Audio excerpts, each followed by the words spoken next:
prestige. No. Think of the respect. No, no, no. Think of the Tony.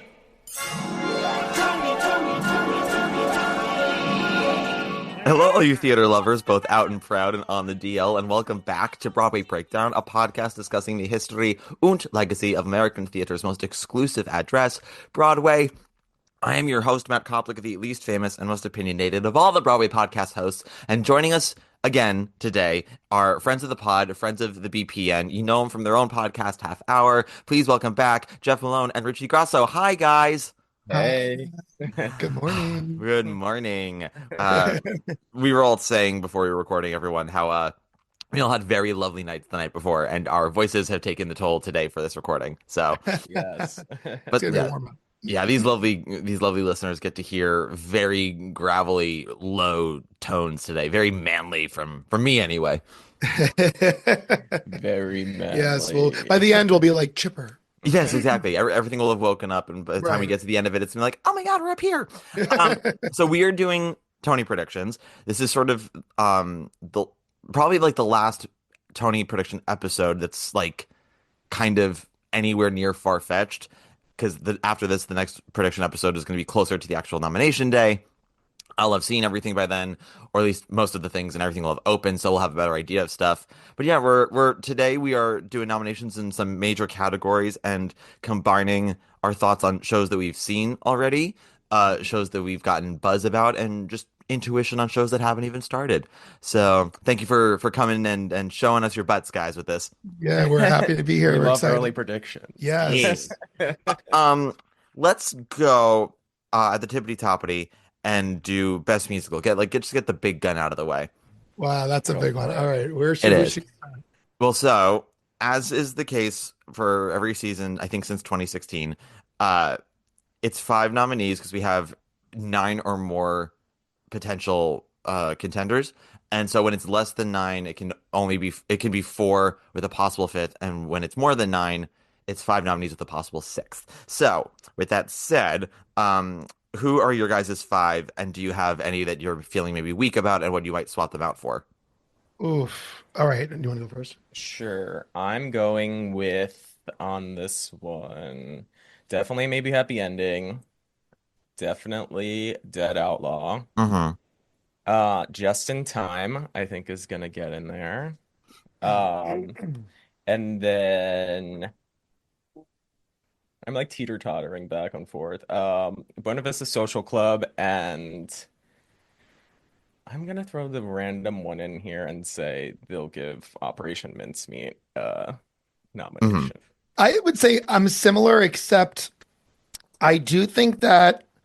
Listen, I think a lot of things are going to be forgotten here. Unfortunately, I think Wonderful World's going to be forgotten. I think Tammy Faye is going to be forgotten. But I do creep Swept Away in there. So I kind of feel like Swept Away, Death Becomes Her, maybe Happy Ending, Dead Outlaw, Just in Time. I'm kind of sitting, but I can't forget Buena Vista Social Club. Although I keep hearing that it's like amazing music and everything, but there's no book plot really much to it. I haven't seen it yet, so I don't know how that holds as its own best musical nomination. But that's only what I'm hearing. I haven't seen it yet. Yeah, Buena Vista Social Club. It's there is a book, there is a story. There's actually 2 of them. I think the issue is more the one story they tell is kind of weak sauce, which is the making of the album, and there's not a lot of conflict. And then the other one, which is Cuba in the 1950s, there's actually quite a lot of conflict. It's just we don't spend as much time on it because we keep going back and forth. But it is a good time. It also got very good reviews, and I imagine it's probably going to get in there. And it's doing well. I agree with you too about maybe Happy Ending. Yeah.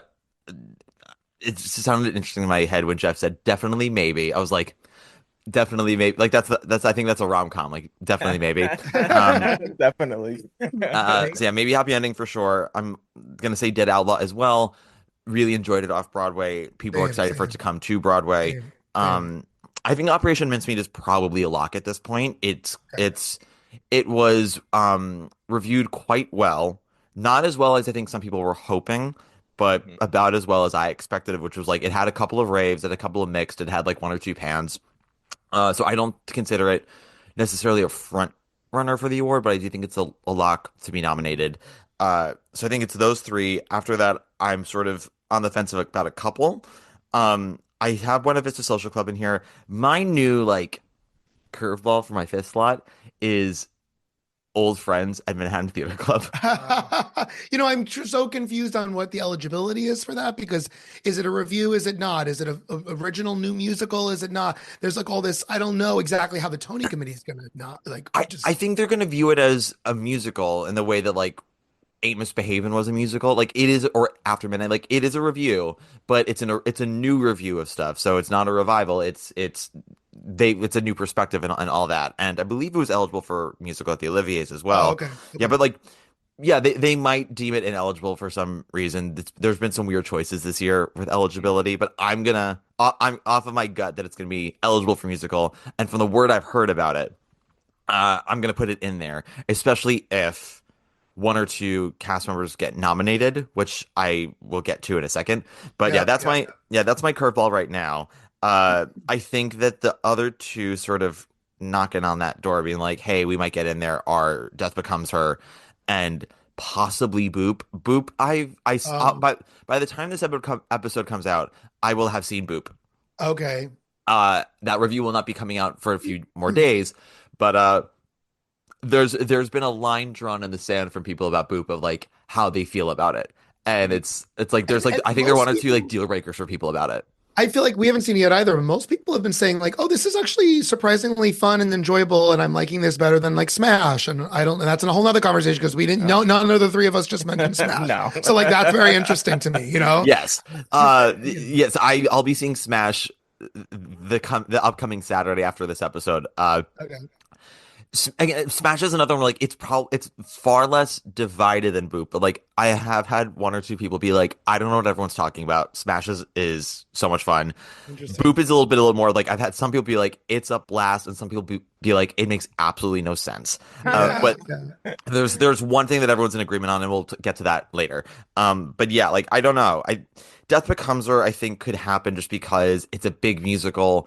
It's been relatively well reviewed. It's doing well at the box office. It's Right. not such an undeniable hit that it's like gonna win, but it's doing well enough that it could get nominated. And these things are just help like a show doesn't have to get a critic's pick to be nominated for best musical. A show doesn't need a slew of great reviews to be nominated.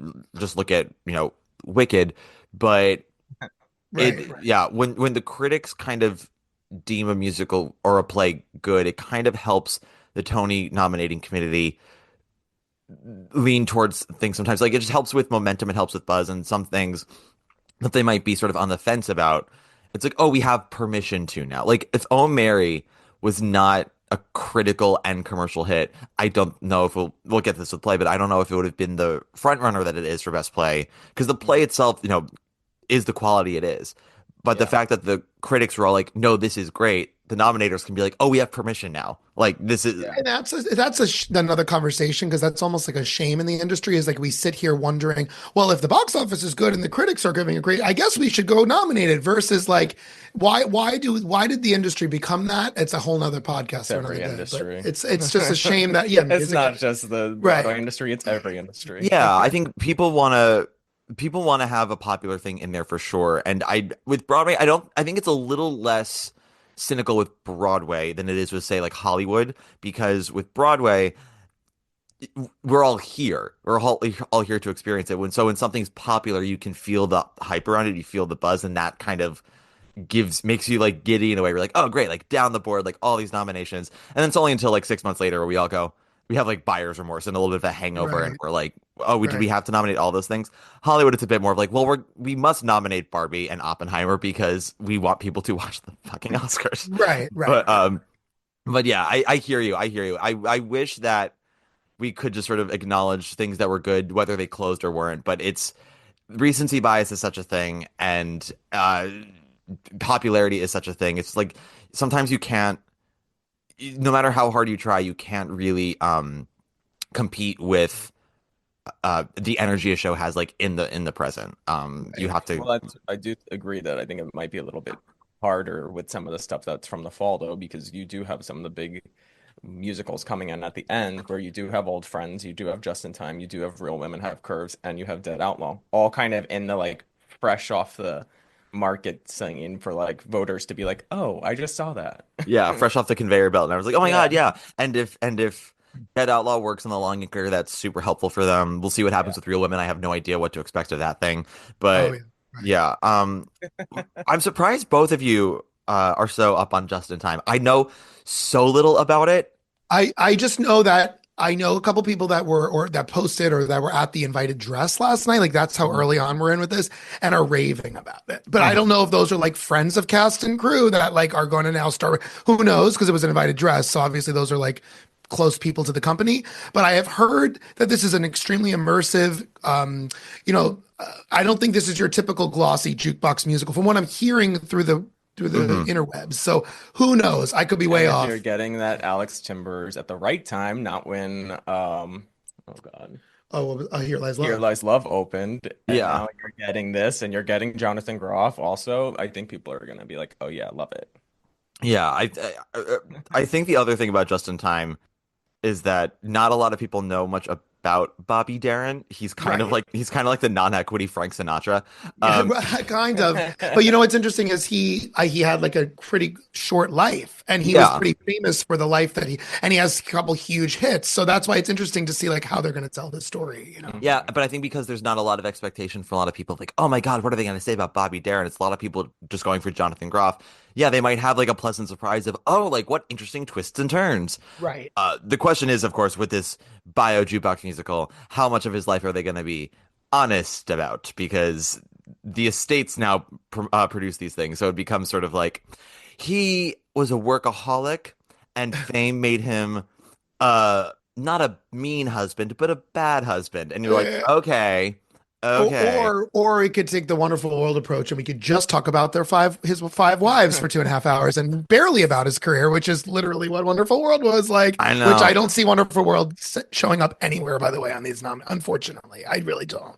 I think there are three possible nominations that they could get. One is choreography, another is costumes, another is orchestrations. That's literally it. Yeah.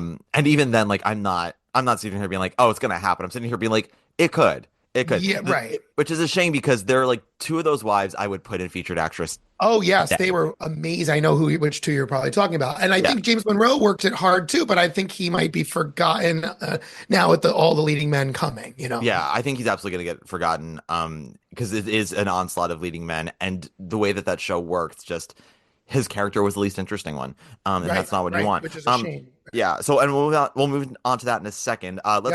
Let's do okay, let's keep it in the musical family. Yep. Best musical revival. Okay. I have Sunset Boulevard and Gypsy as, the two front runners. Uh I'm going to then say Pirates, the Penzance musical, Mhm. because again, I don't know what's going to happen with this. They could ultimately deem it original because apparently it's a pretty new book.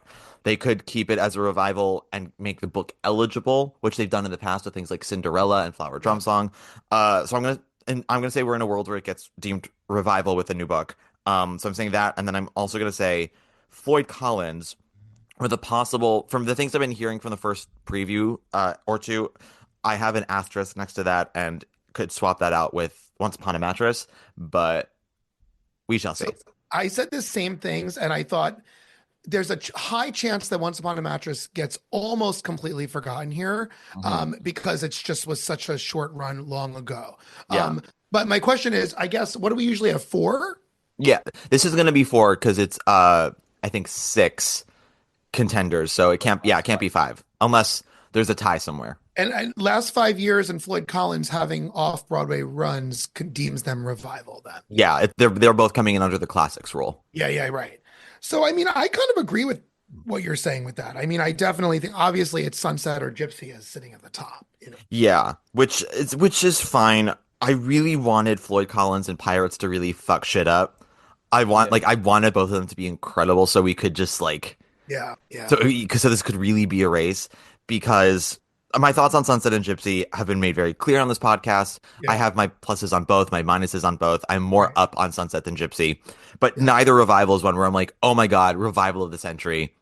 I'm voting for Sunset for various reasons, but I'm like, I would like My friend Gunkle of the pod, Adam Ellsberg, and I were talking about this the other day. We're like, wouldn't it be phenomenal if Pirates opened and it was incredible? Like wouldn't that be the best Oh well, narrative? and I'm seeing like I'm sorry, but I don't know who's doing their marketing and stuff, but their posters and their costumes and their ads kind of look like I don't not as polished as I thought we were gonna get for this. I know, no, the posters and the film commercials they made have looked a little cheap and chintzy, Yeah, but yeah, they did a press rehearsal and they didn't really show full numbers, but they were showing like clips of I things like saw with that. music, yeah. And that's ultimately what made Adam and I go like, oh, this might actually be fun. And it's just possible that the marketing material has been bad. And you have Jinx, Ramin, and David I. Pierce. Those are three like huge, big names, and so they should sell in and of itself. But the talent among the three of them should carry that show with a good ensemble. I would think Yeah. that should be no problem, but who I, knows? we hope. It's just Right. Scott Ellis for me is definitely a hit and miss director. Mm. He's not really a visionary for me as much as like if the material is good, he tends to not fuck it up. Mm. And Pirates is good material, but also they're doing some new shit with it. So I'm like, okay, Yep. fuck around and find out. Yep. Jeff, is that the same four that you have, or do you have something else? Yeah, I'm going with the same four because I'm not hearing great things about last 5 years. And I said from the beginning, I don't think Once Upon Mattress is sliding in there. So I'm definitely going, probably Sunset's going to take it, but we'll see if Floyd Collins or Pirates hits Yeah. it out of the park. Yeah, I think Floyd and Pirates, one of them has to be so disappointing for Mattress to get in there because Mattress was ultimately a well-liked revival, but it wasn't a ginormous hit, not the one that Encores wanted it to be. Right. And I think them doing the extra month in LA, them releasing the cast album now, that's them trying to Stay stay on stay in people's minds. But like again, you can't.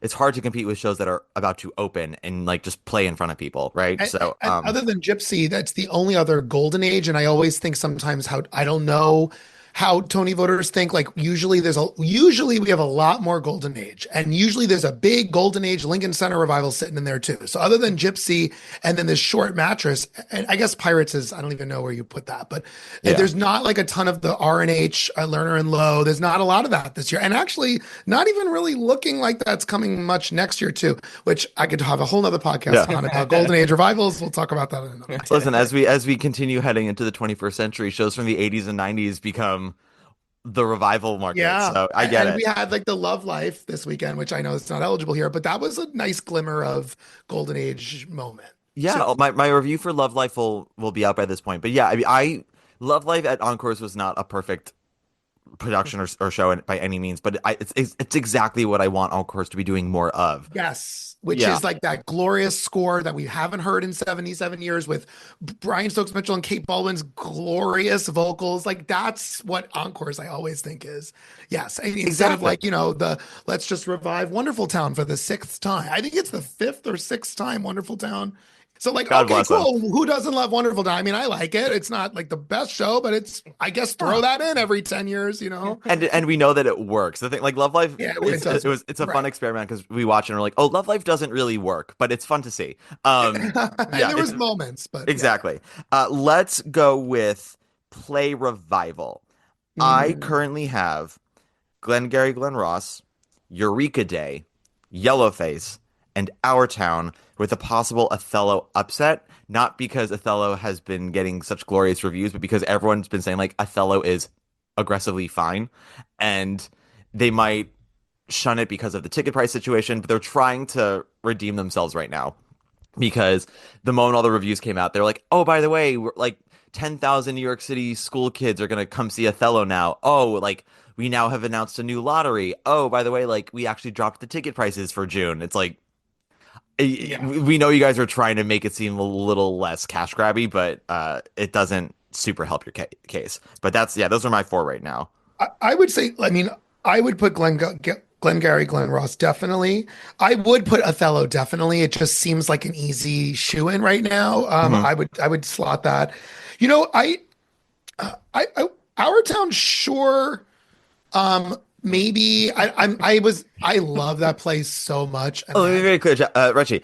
I did not like this revival of Yeah, ours I did. at I all. know. But I have I to think about other people right now. no, I right. And then I think If, of if you think about other people, sure, but I'll just put, since I know you didn't like it either, and I did enjoy Romeo and Juliet. Sure. oh, I guess that could be in Anything there. could happen, Sure. Jeff. Yeah, I could. I also like not rule out Cult of Love only because I thought that was Is that good. revival? Is Oh, that I is think that that's in play. Eureka Day is the only surprise revival nominee for me. Oh, Cult of Love is a new play. Oh my Yeah. gosh, right. So Eureka Day. Yes, Eureka Day was And great. English is a Yeah. revival too. No, English is No, I English think is a new English play. is original. I meant You mean Yellowface. Yellowface? Yellowface. Yeah. Yeah. No, because There's so many plays. I think Glengarry, Eureka, and Yellowface are our three locks for revival, and then it's just the fourth of like, okay, are we gonna go with the still running, not panned but not raved about Othello?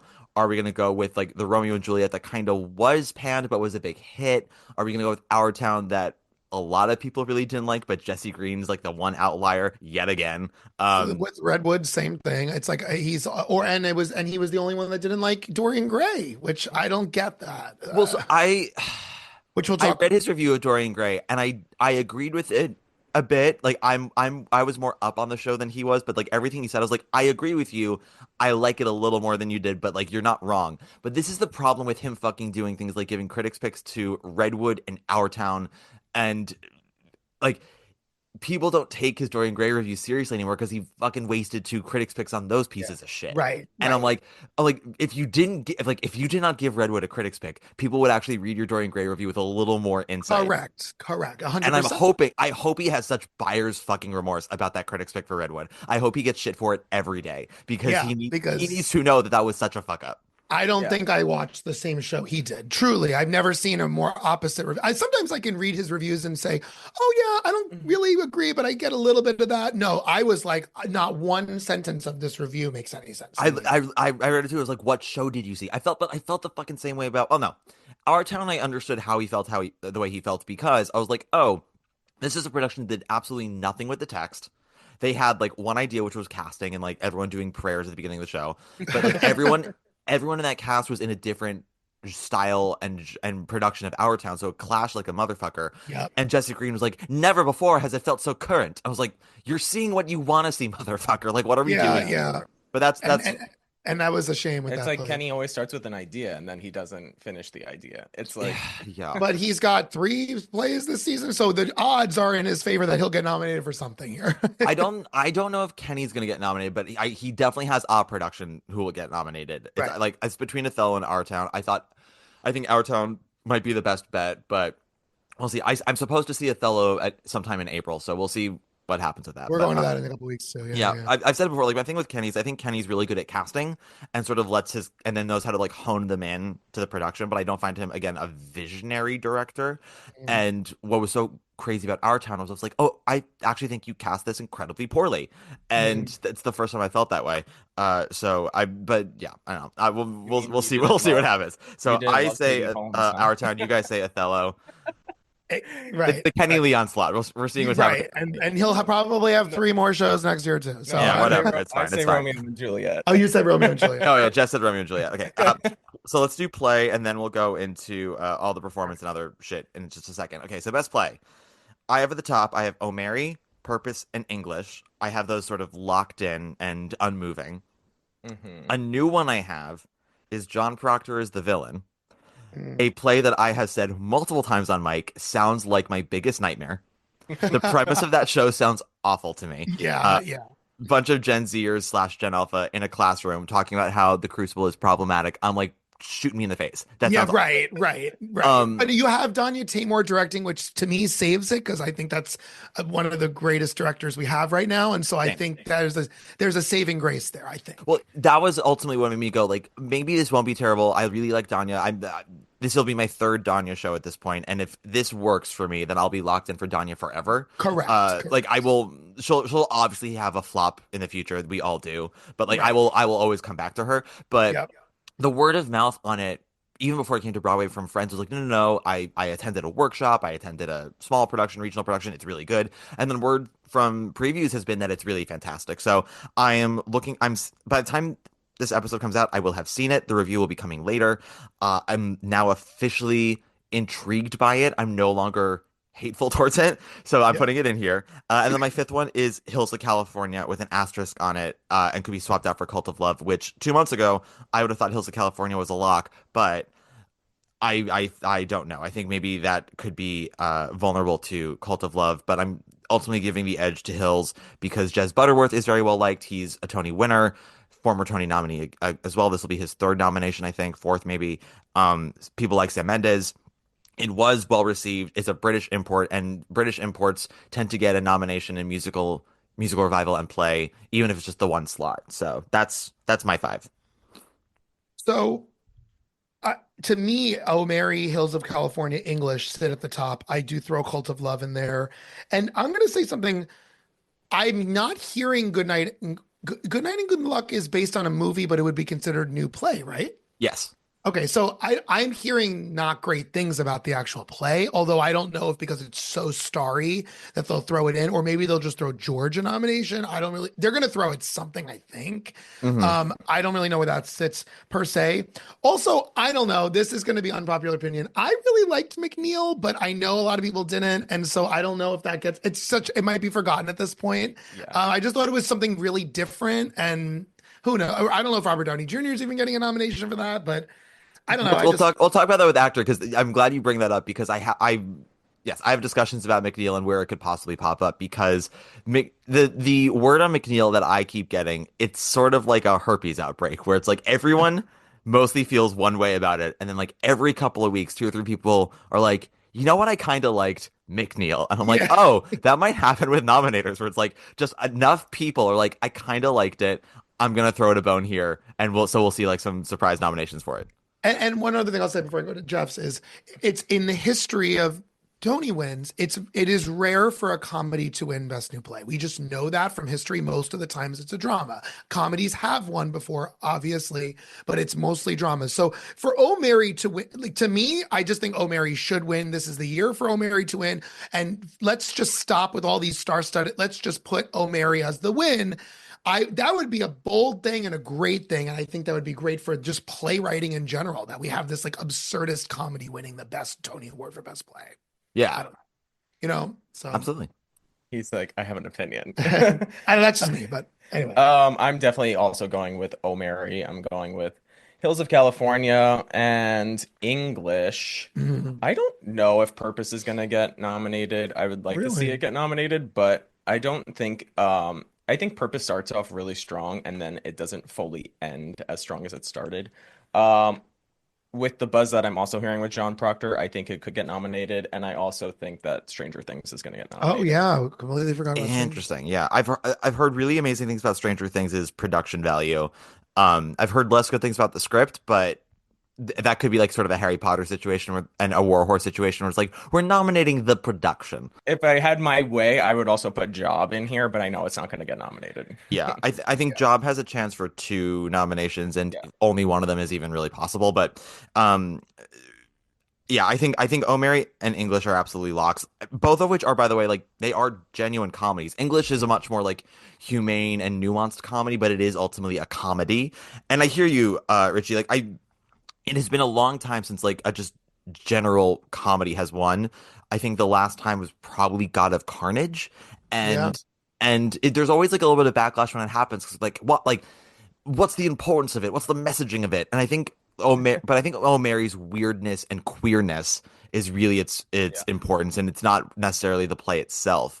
And the Mhm. fact that it's also like such a ginormous hit, like objectively the biggest commercial hit of the season, musical or Right. play. Right. I think that really helps it, and I think yeah, I just have no doubt of it winning at this point. The question for me with Omeri is rather what else might it win and what might usurp it in other categories. But I think play and actor, spoiler alert, are pretty much like blocks for it to be nominated and probably win. Um, Yep. Yep. yeah, I think what was I say? I will have seen Purpose again by the time that this comes out, and similar to you, Jeff, I've had a lot of people say like the first half is great, the second half is fascinating but kind of messy, and I think the question is like, do we nominate the effort or do we not nominate the final execution? And it'll be interesting to see how people think about that because what I also tell people a lot is there's a difference between what people say online and then how they actually feel. Hmm. And especially when you're hiding behind an anonymous ballot and no one can know exactly what you voted for or nominated, you'll say and do different things. I keep pointing back to things like Slave Play, which had like 14 nominations. And granted, it was the COVID gas leak year, but still, people are like, oh, it's going to win like a bunch of awards. They're going to announce that they're coming back on the stage. And then it goose egged because the truth was that a lot of people in the community really didn't like that play. No, and they Mhm. would say online, oh my God, so important, so brilliant. And then go to their ballots and be like, I can't, I didn't like it. Yeah. And I think people are going to be very surprised how some nominations happen this year, what certain things might win or not win. I was gonna say something else. Fuck.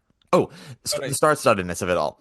Uh, yeah, I don't know. This might be because there's been so many star-studded productions.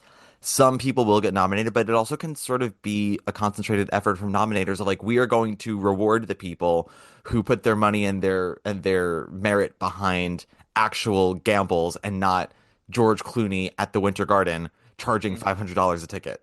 Right. And that's why I think the diversity of the Tony voters being from all aspects of the industry is really important. Not Yeah. just producers, not just investors, but designers and actors and people who are semi-retired from the industry and younger people and older people. And just the diversity of y'all is important. And I always say this too, speaking of Tony nominations before we go to the next, the Tony voters are the Tony voters, right? But I always say it's the people that decide what the nominations are, which is a much smaller pool of people. Hmm. That's the room I want to be in.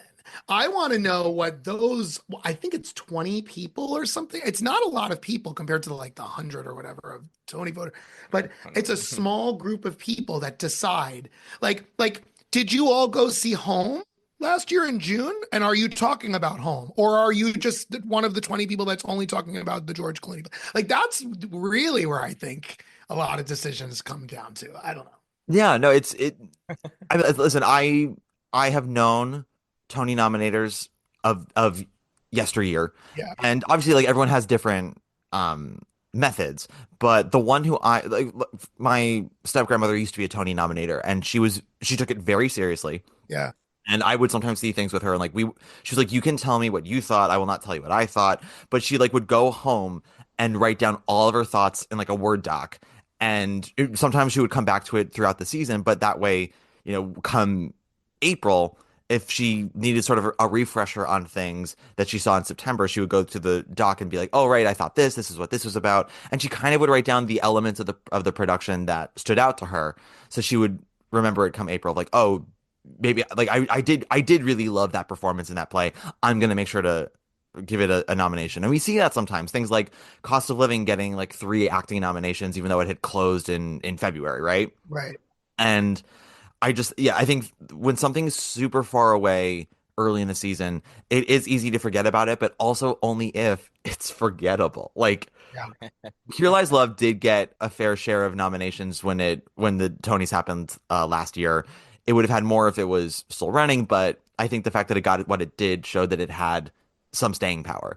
Home most likely not getting nominations is not because it was so early in the season. It's because it was Home. Right, right. And I'd say, but then like Grey House last year got like two nominations out of nowhere, and that was a random summer run. So yeah, Yeah. like it happens. But I think the nominations for Grey House also, if you saw it, like it made sense because that was a show where it was the technical feats that were the most impressive, Yeah, and so yeah, then I think it was lighting and sound, yeah. and Right, yeah, I was like, yeah, that that makes sense. So right, yeah, right. yeah, I think we could see something with Job on a technical level of it getting maybe a lighting and sound design nomination, and that would make a lot of sense. But yeah, we'll see, we'll see. Cool. Let's take a quick break, and then be back with some more categories. So quick break. Really, I beg to differ with you. How do you mean? You're the top. Yeah. You're an arrow color. You're the top. You're a Coolidge dollar. You're the nimble tread of the feet of Fred Astaire. And we're back. Before we continue, I forgot I was going to do this at the top of the episode because I like to give people their flowers early in the episodes. We have a new review that I want to read for y'all. So forgive me, Jeff and Richie. I gotta give our listeners their flowers here. Do it, do Cue the Light in the Piazza overture, please. Still going through withdrawals since I binged every episode. I told myself I'd leave a review when I got caught up with the whole series, but have been putting it off, so here goes. ... A year and a half ago, I was having a bad day and needed a distraction on a long drive. Yay. I pulled up Broadway Breakdown and saw an episode titled Sutton Foster Made Me Gay, and thought, oh yes, this is for me. That's an old episode. That's from like Breakdown 1.0. I lived in New York City until the pandemic sent me home and have been trying to find a way back to the city. Matt's spicy, intelligent, and warm-hearted discourse welcomed me like a familiar friend that also challenged me to learn more and jump back into this world.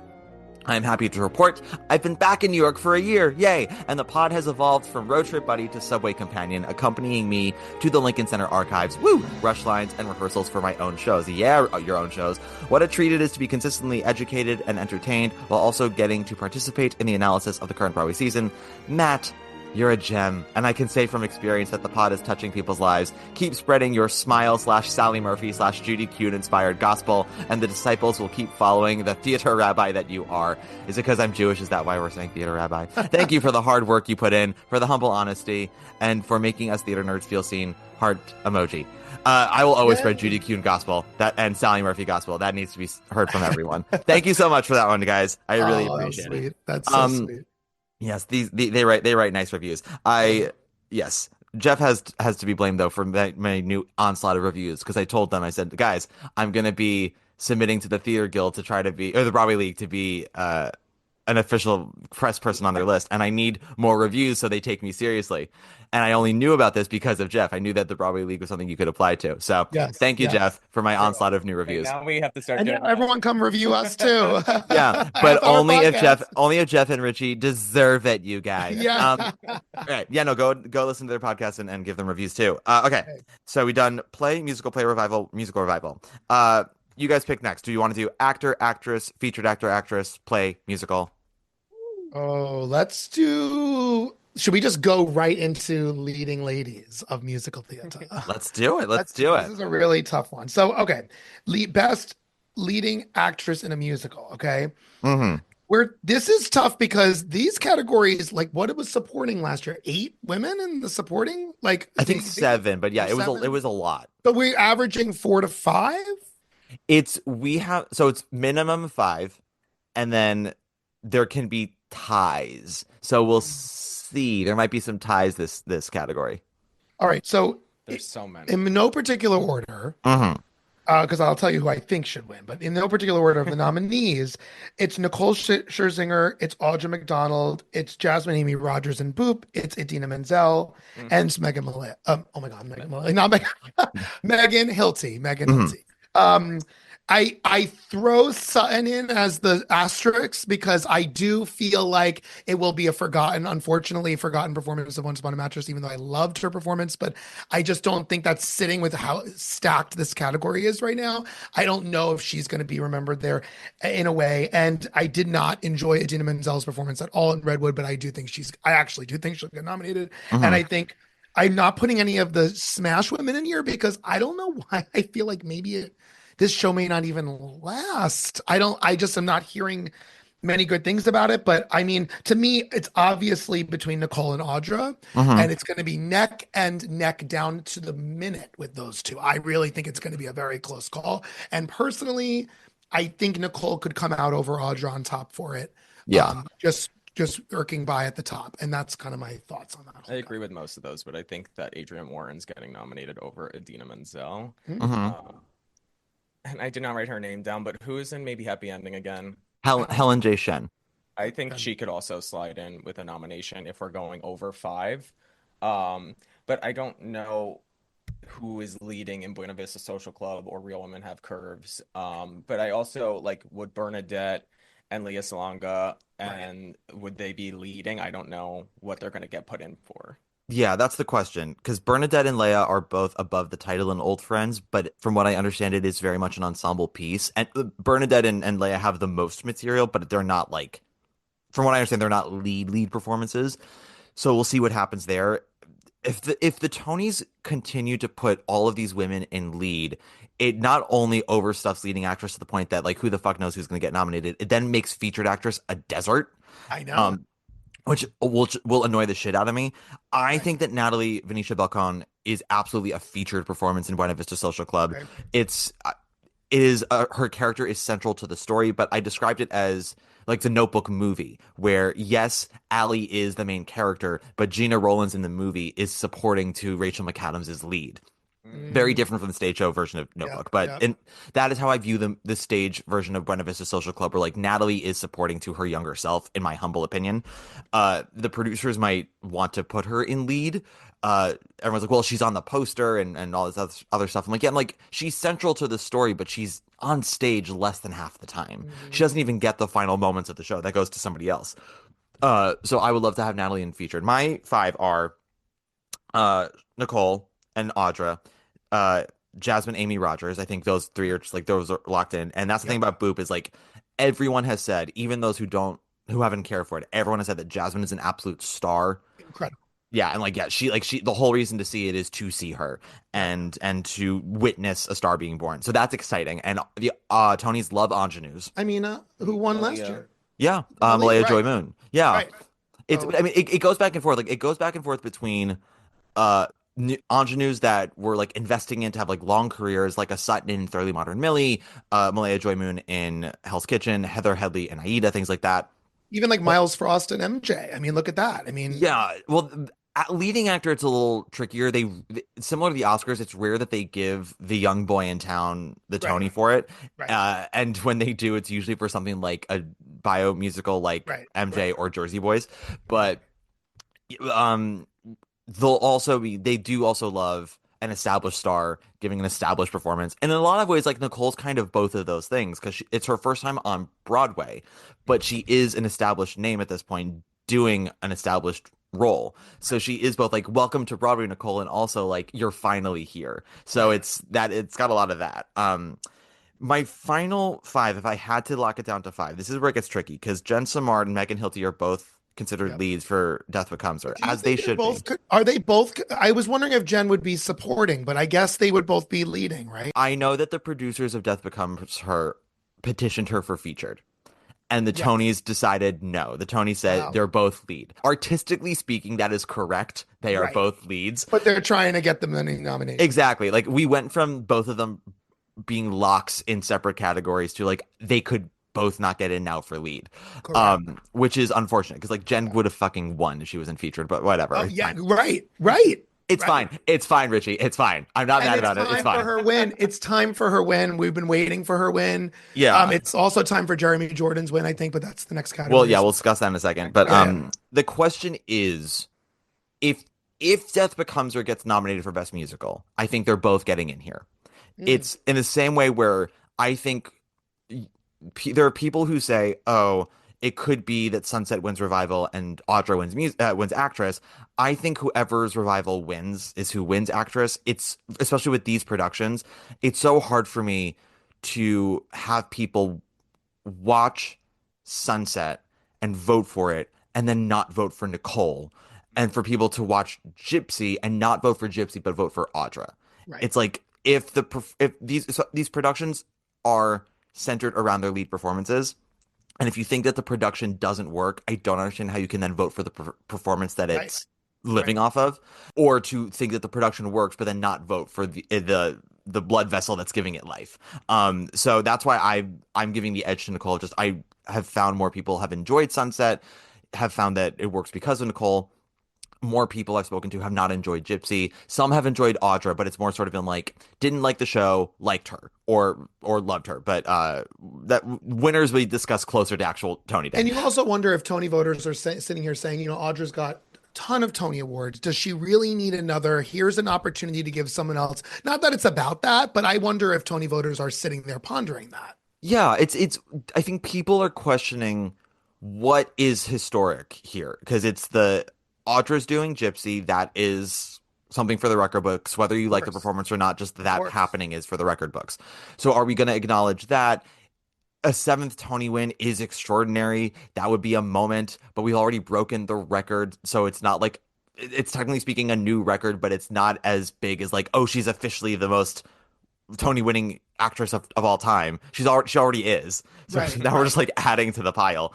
And so then you also ask yourself, like, is it is this performance fantastic enough to warrant giving her that? And some people think yes, and some people think I don't know, like Nicole is really kind of doing something Yeah. special. And I hate to say this, but there's also been some attendance stuff with Audra with Gypsy. Nothing so detrimental that we're like, oh, she's never in. She's in. She's in a lot. Uh, But this is where doubt can creep in for anyone, similar to Orpheus heading out of Hades Town. Doubt creeps in, or whatever that song is called.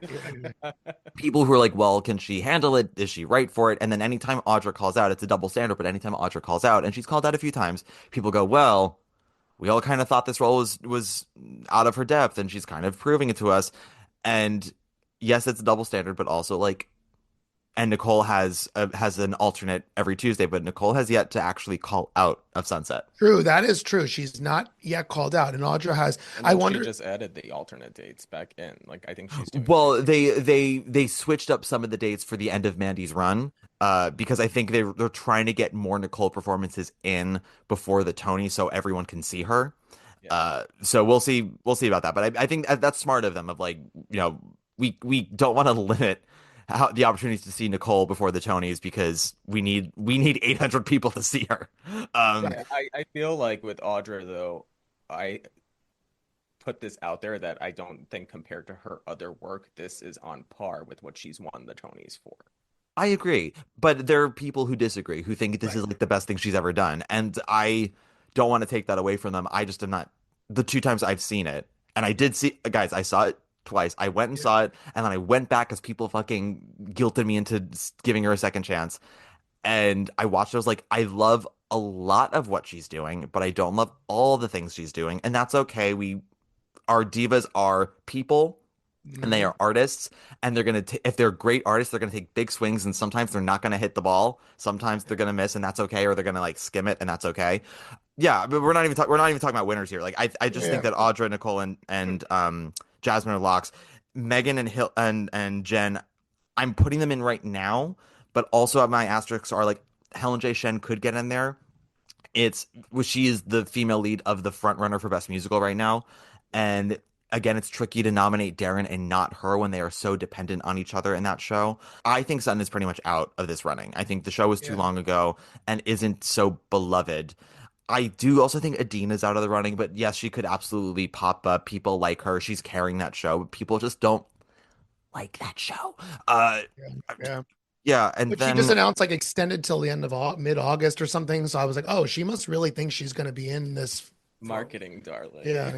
Yeah. yeah, no, she is the only reason that show is running, and as long as she's in, they will sell tickets. But Right. I'm also curious to see what happens with Operation Mincemeat because there's an actress who was put in lead at the Olivier's, and I'll be interested to see if they put her in Oh, featured here.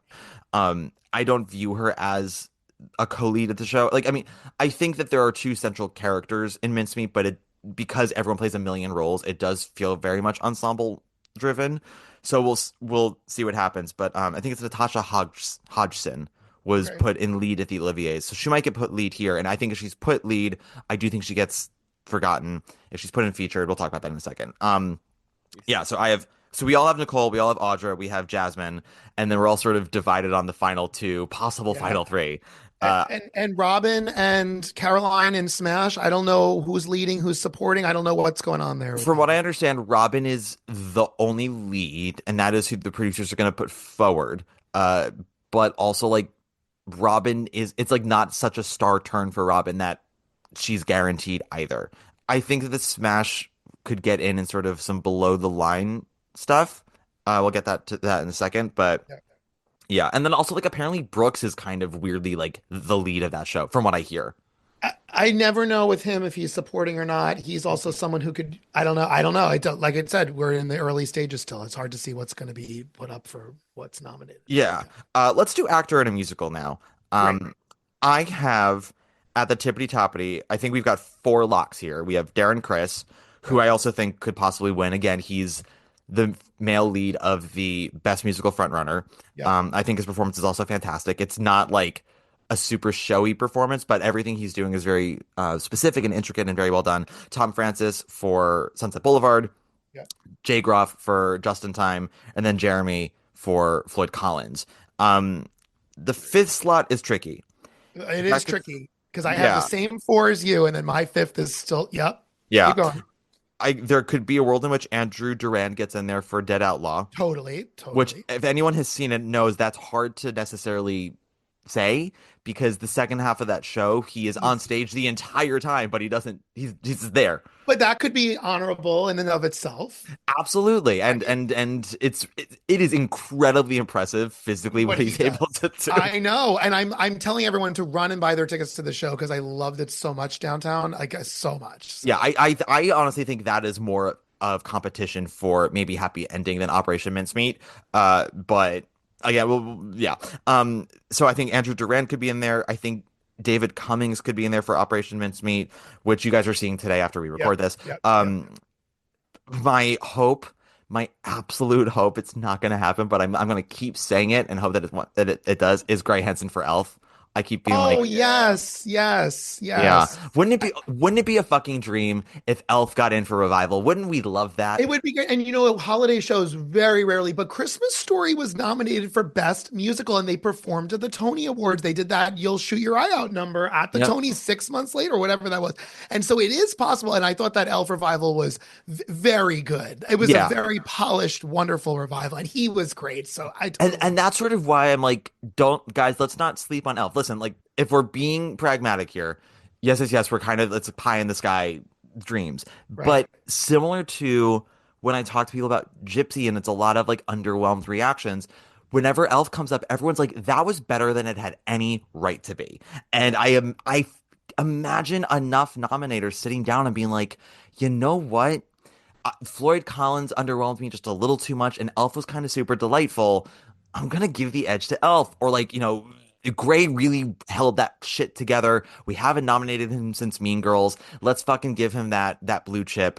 And so, like, if any Tony nominators are listening to this, not to influence your voting process, but if part of you is going, I really did enjoy Elf. Do I give it a vote? I sit here going, like, by all means, like, I'm giving you guys permission to do it. Yeah. Put Just that, saying. put Elfin over Once Upon a Mattress. Put Elfin over Once Upon a Mattress. Put Gray in over And, all of and them, in my opinion. He's my vote to win, but I it's will not say happening. this because I know it's early on. I haven't said this yet, but I don't know if Ramin works his way in here at all. I think Jinx is supporting and I think David Hyde Pierce is supporting, but I think he's leading. If I know Pirates Yeah. of Penzance as well, I think I might. And I don't, he's a Tony nominee and he's a Jean Valjean and a Yeah. Phantom and he's a big name. And so I wonder If I if they had, throw him in there in a yeah, way. I don't know. I mean, I would wiggle in John Gallagher Jr. too, because I loved his performance. Oh, Jeff. Unless that's, Get, unless get that's, ready. Get ready to be upset, babe. I know. I said if it was my way, I would wiggle him in, but Wait, are you not supporting for that? No, he was Oh yeah, considered he's lead. leading. Yeah. Yeah, it's I think Swept Away. I think there are a couple of tech things that Swept Away could get in for. I think also orchestrations and choreography are possible, but overall, I think Swept Right. Away fans need to be prepared for disappointment on that one. The thing about Yeah, Pirates is such a question mark for me right now I know. because I know. especially with how they have been talking about like, oh, we beefed up Jinx's role because she's so incredible. And I'm sitting here worried. I'm like, please don't tell me you beefed her up so much that she's now the lead. Because again, like leading actress is so fucking packed. Make her a really prominent featured role so she can win. Like, what are we And she doing get a here? nomination at the least because it's her time for me. Yeah, We'll get to that category. we'll in a get to second. that. But I think Ramin thrown in there could be just like the random wild card. I don't know. the thing about Ramin is I've yet to see Ramin be funny. And this is a show where he has to bring shit to the table. Now, Yeah. this could be a really good use of him where maybe they very intelligently direct him and it's not so much that he has to be kooky, but he can play it straight and thus is funny that way. But like I think about Kevin Kline in this role in the 80s and just like the buffoonery that he did. And it is a kind of it's a kind of role that you can't just sort of be dreamy through and get away with it. So I think if Ramin sells it, absolutely. But I also don't know, like maybe he is ultimately considered featured because David Hyde Pierce's role was ultimately considered lead in the 80s when it was George Rose, but I think with George Rose, he was such a theater star and was such a towering presence and did such an amazing job with Modern Major General. Everyone was like, well, that's the impression we get from the show. So like Yeah. David could be put in featured, he could be put in lead. Who's to say? I keep sort of like thinking about them at bay, and I can't commit to predicting either of them because that show just hasn't started performances It and just nobody hasn't. knows. No one knows, and didn't have an out of town and whatever. Yeah. So But we'll see. We'll see. Yeah, I hear you. Let's look at you know what? I'm gonna throw you guys a curveball. okay. Uh-oh. Featured actress in a play. Oh gosh, these featured actresses are so hard for me because I don't really know what's qualifying yet as featured actress and featured actor in plays and musicals because it's like we just had the Meg and Jennifer talk. Like, what's going Yeah. on, right? So you go first on this. So, based off of what I've heard from Purpose, say Latanya Richardson Jackson for Purpose, I'm gonna say Jessica Hecht for Eureka Day. Oh, I hope. I thought she was so good. Yeah. Yeah. Um, then this is where it gets tricky because I don't know John Proctor yet. And there might be a character in that, an actress in that who really has like a shining moment. Mhm. Bianca Lee for O'Mary also can happen. Uh-huh. But there are two productions that where I sit here and I go, there are so many opportunities to nominate women here, and will it happen for any of them, or is it just too crowded? And that's Hills of California, and that's English. I know. Because Hills of California, Laura Donnelly is lead, and she will be nominated. Of Yes. course she will. Of Yeah. course. Of course she will. But I think all three other sisters were Yeah. fantastic, and I wouldn't be mad about it. Leanne Best, Ophelia Lovibond, Helena Wilson. I think they're all incredible, and I would love to see any of them get in. The question is like, will that happen? And I think Helena Wilson is the best shot that she plays the youngest sister Jill, Yep. and uh has like the most complete arc of the show after Laura Donnelly. But then English Yeah. is interesting because Tala Ash, I believe, was considered lead off Broadway. Okay. And that she played the what's her face? She played Elam, the student who like is having trouble with Yep. English. Yeah. Um so if she's considered lead, I think she's in lead for sure. If she's featured, I think she'll be featured for sure. Wherever Tala Ash is eligible, that's where she goes. But also like I fucking loved oh God, I'm not gonna be able to say her name correctly, but I think it's Ava Lala Zarzade. Sorry, Ava. But she played Goalie, the teenager who loved the Ricky Yeah. Martin song, and I Yeah. loved Yeah. her monologue about that Ricky Martin song, and I'm Yeah. like, fucking Yeah. nominate that bitch Yeah. today. Yeah. Yeah. Yeah, so like, but you know what I mean? Like, both of those plays have so many opportunities for featured actress, and I'm like, are they all just gonna cancel each other out, and we get nothing? And we're all saying names of people other, Latanya Richardson Jackson's a little bit more of a name, but I mean they're all Well, kind it's of. also featured. I think Carrie Young would be Oh, considered Carrie featured. Young would be featured in Purpose for sure. I Yeah. don't think she's not leading in that. I do see Carrie Young getting nominated for that. Oh, And yeah, I And the forgot to other say that. sister was Alana All right. Arenas. Yeah. She in Purpose is also great. There's a lot of supporting potential for the women in Purpose. I will say Uh-huh. that. Bianca Lee, totally agree with that. Talia Ash, totally agree with that. Jessica Hecht, totally agree with that. And what about Cult of Love? Cult of Love, yeah, I don't know if anyone really stood out for me. And so, Yeah, Cult of Love. I really enjoyed Cult of Love, and I yeah, thought I that did was a really too. strong ensemble. And it was one of those cases where I was like, oh, I could nominate a few people here, but because the show has closed and there are other plays I liked a bit more, will that happen? I don't know. I don't think so. The person who I loved the most in Cult of Love was Molly Bernard, Yeah. who played Uh-huh. Zachary Quinto's wife, Yeah. the one Yeah, who's just drinking the entire time. yeah. Uh, but I don't know. I see a world in which Cult of Love kind of gets shut out completely. Okay. Yeah, I do, unfortunately, too. I think it was just a short middle of the season run. And also, we can't forget, I know a lot of us don't know this yet, but I don't know what's going on in Stranger Things. So I don't know if there is a female supporting character somewhere in there that could just come out. I don't, because right now what's so tough about Stranger Things, it's like all about the tech and it's all, but I literally couldn't tell you one character name, one plot point yet. Yeah. And it had a run in London. So it'll be interesting to see where that slots, if any of them slot. Yeah, imagine if like Stranger Things comes out with 4 acting nominations out of the blue, and we're like, oh, Okay. Right. We never know. I don't know. We're going to see that this week. So excited to see that. Oh, very exciting. Yeah. I need to. Who's the press team for that? Oh my gosh. Is that DKCOM? It might be TK. Okay, Yeah. I got to reach out to them. Yeah.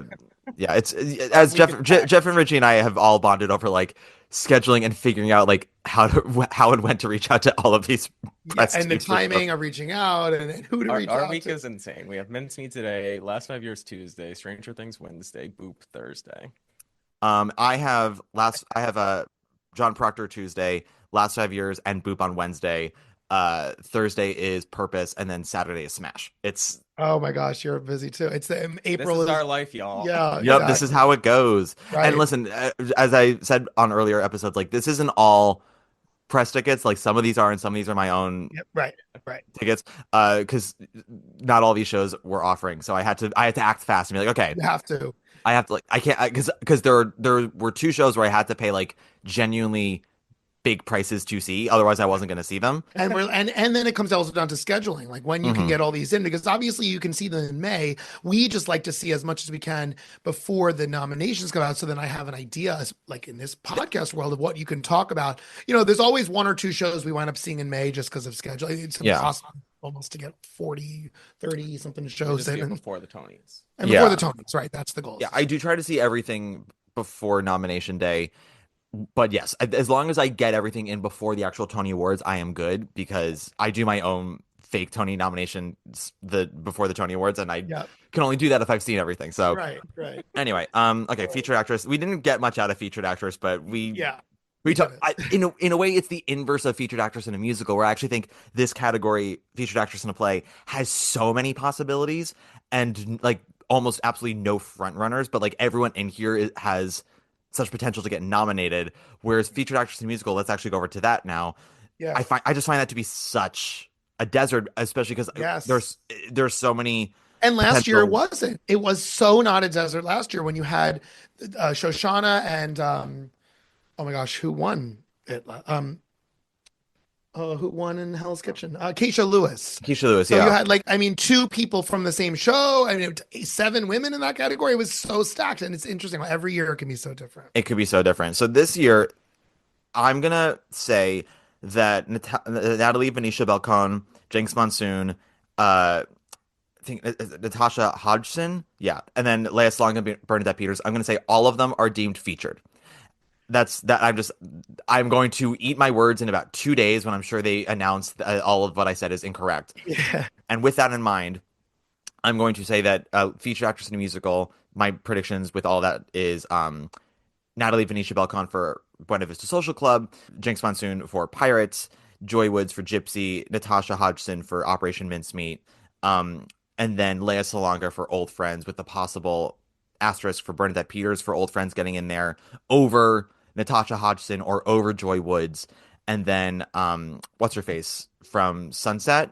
I don't think she's a lock, but I think she's sort of like a wandering upset nomination for that show. The Betty, I can't remember her name, but yes, totally agree with all that. I haven't seen Mincemeat yet or Buena Vista to give that way in. I will throw in Caroline Bowman for Smash only because I think she does have a pretty big 11 o'clock number, right? Grace Hodgett Young is Betty Schaefer. Right. Caroline Bowman, from what I understand, she gets to do, I think, 2-3 big songs. Okay. Again, I'm trying to go into this little knowledge of it as possible, but I think what ends up happening with Caroline is, from what I understand, is representative of one of the issues of Smash, or just sort of it's all kind of spread out, and very few people really get to stick out because of it. But we'll see, because there's how they're marketing it, which is like it's Robin v. Caroline all the time.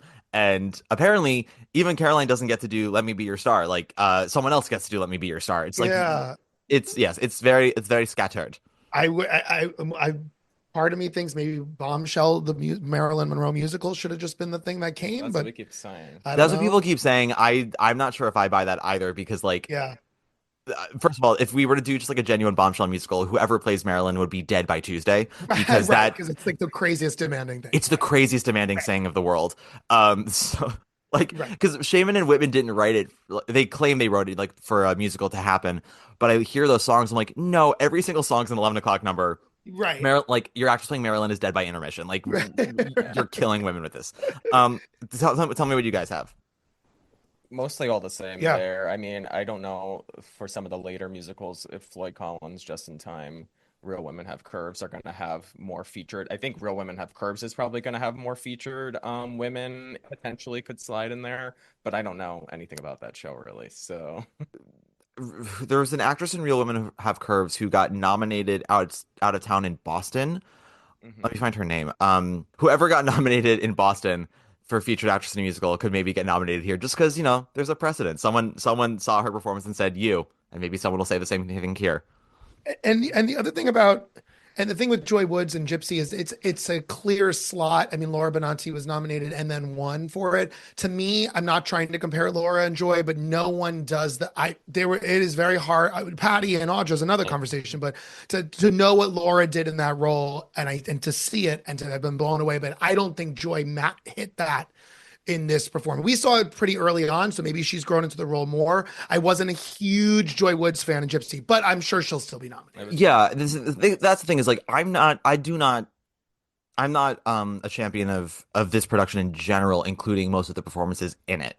Yeah, But the thing about Louise is that Louise has been nominated every single time Gypsy every has been on time. Broadway. So Right. that's what that again, I just sort of feel like, and people like Joy. She's a very nice Yeah, person. She's a sure. hard worker. She's been Sure. around. I think people really want to champion her like leg up. So that could happen. It could also not. Again, the problem with this being such a weird category is like anyone could get in, anyone could get left out. There's no real front runner.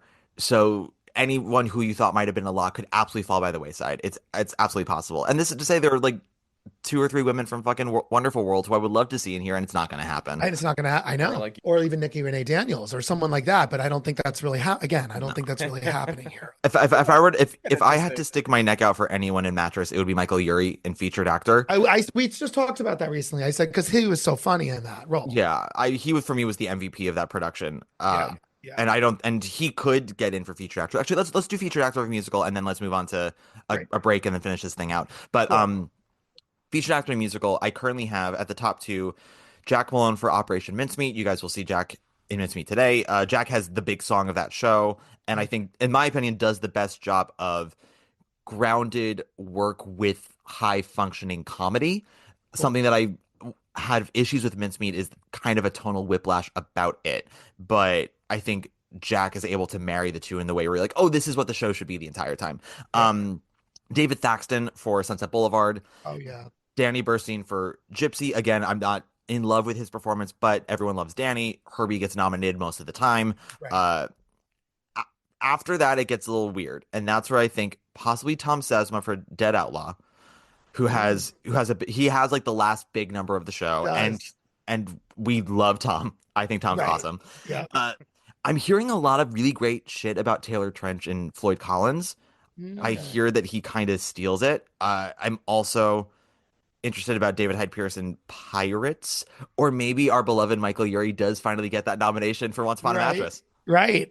I had all of those people, and then I just also threw in on the bottom of the list Brooks because I think Brooks could, if he is supporting in Smash, Mhm. and Brooks is great. I mean, Brooks, I guess, was technically supporting in Mattress too. I don't think that's happening there, but That's not happening. Yeah. Smash, I think, I also just feel like it's his time.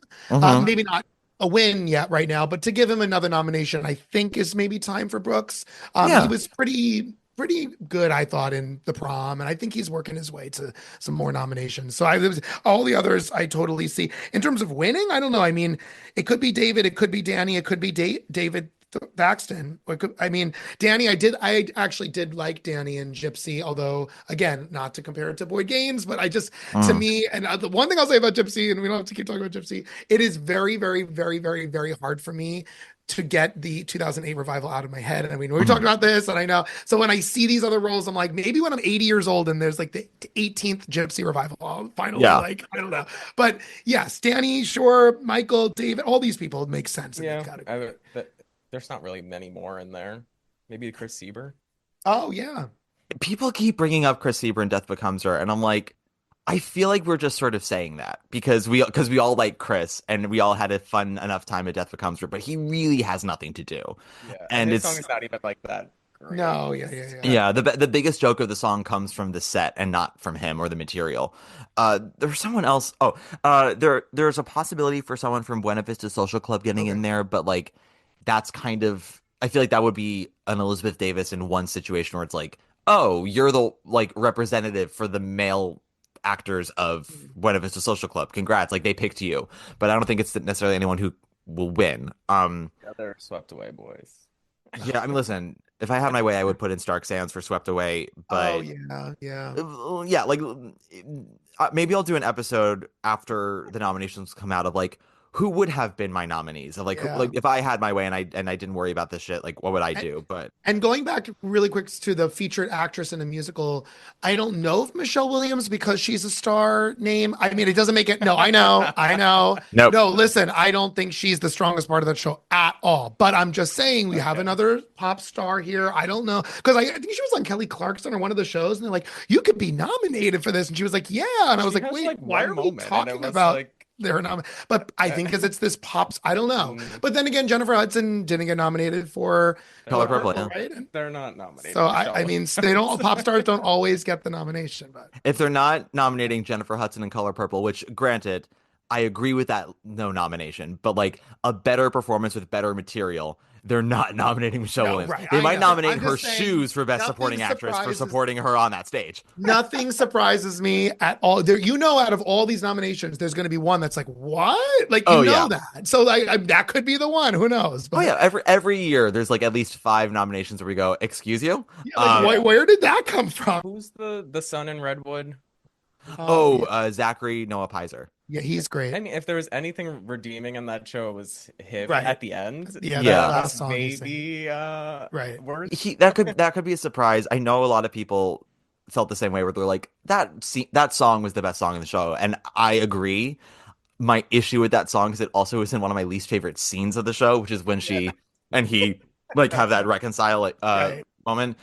Also, because like that whole scene is him being like, "You did nothing wrong. You are a perfect mother. You have no blame. It was an accident. I overdosed by accident, and everything is fine. Go back to the world." I'm like, this is her subconscious telling her this, Yeah. not the actual ghost of her son. So this is Idina Menzel waking up, being like, "I'm not to blame. The world is for me." Instagram, like it's just. Oh my god. She's like I- her that- character's a that fucking show is so Karen, and good. I can't. I just don't like was it. I don't like any of it. I know. No, I know. terrible. But yes, no, I mean Zach did a very lovely job. I think that cast overall does a very lovely job. I even think Adina does what she can. I think she's a very underrated actress. But yeah, I mean, I don't know. The Well, two to women bring could a also. separate the driving song in the beginning where she's already out of range. She was very flat on many notes the night we were there, and I couldn't believe that. And then they have separate. I think there's a separate choreographer build for the treeography, Yeah. and like I'm just not understanding that because whatever they gave her, she didn't really keep 8 times a week because she looks like she's just aimlessly swinging. Yeah. Nothing makes any sense to that show, so I'm sorry. Yeah, it's she messy for sure. I listen. Maybe Stella the Tree will get nominated for featured actress in a musical. God bless Stella. Let us take another break. Really, I beg to differ with you. How do you mean? You're the top. Yeah. You're an arrow color. You're the top. You're a Coolidge dollar. You're the nimble tread of the feet of Fred Astaire. And we're back. Okay. Let's do featured actor in a play, and then we got to do the lead actor and actress in plays as well. Yep. Yeah.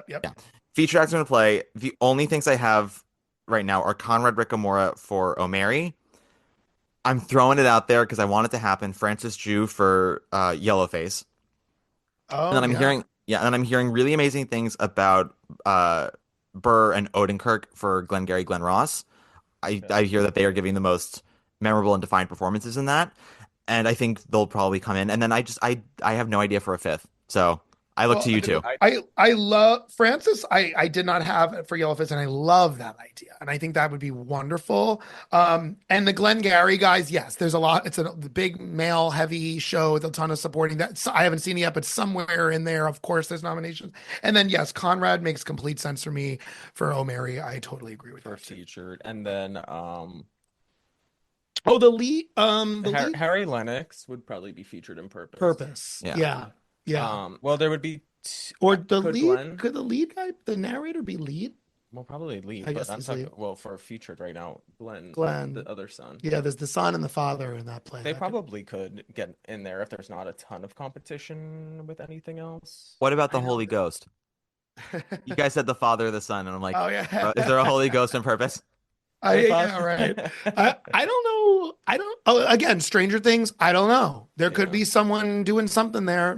Who knows? We It's don't know true. yet. Somebody online said something about one of the actors in Stranger Things being nominated, and I don't remember who, but I just remember it was a very positive review on the production, and then they're like, and watch out for this actor. I was like, oh, we're thinking about the actors for this one, okay.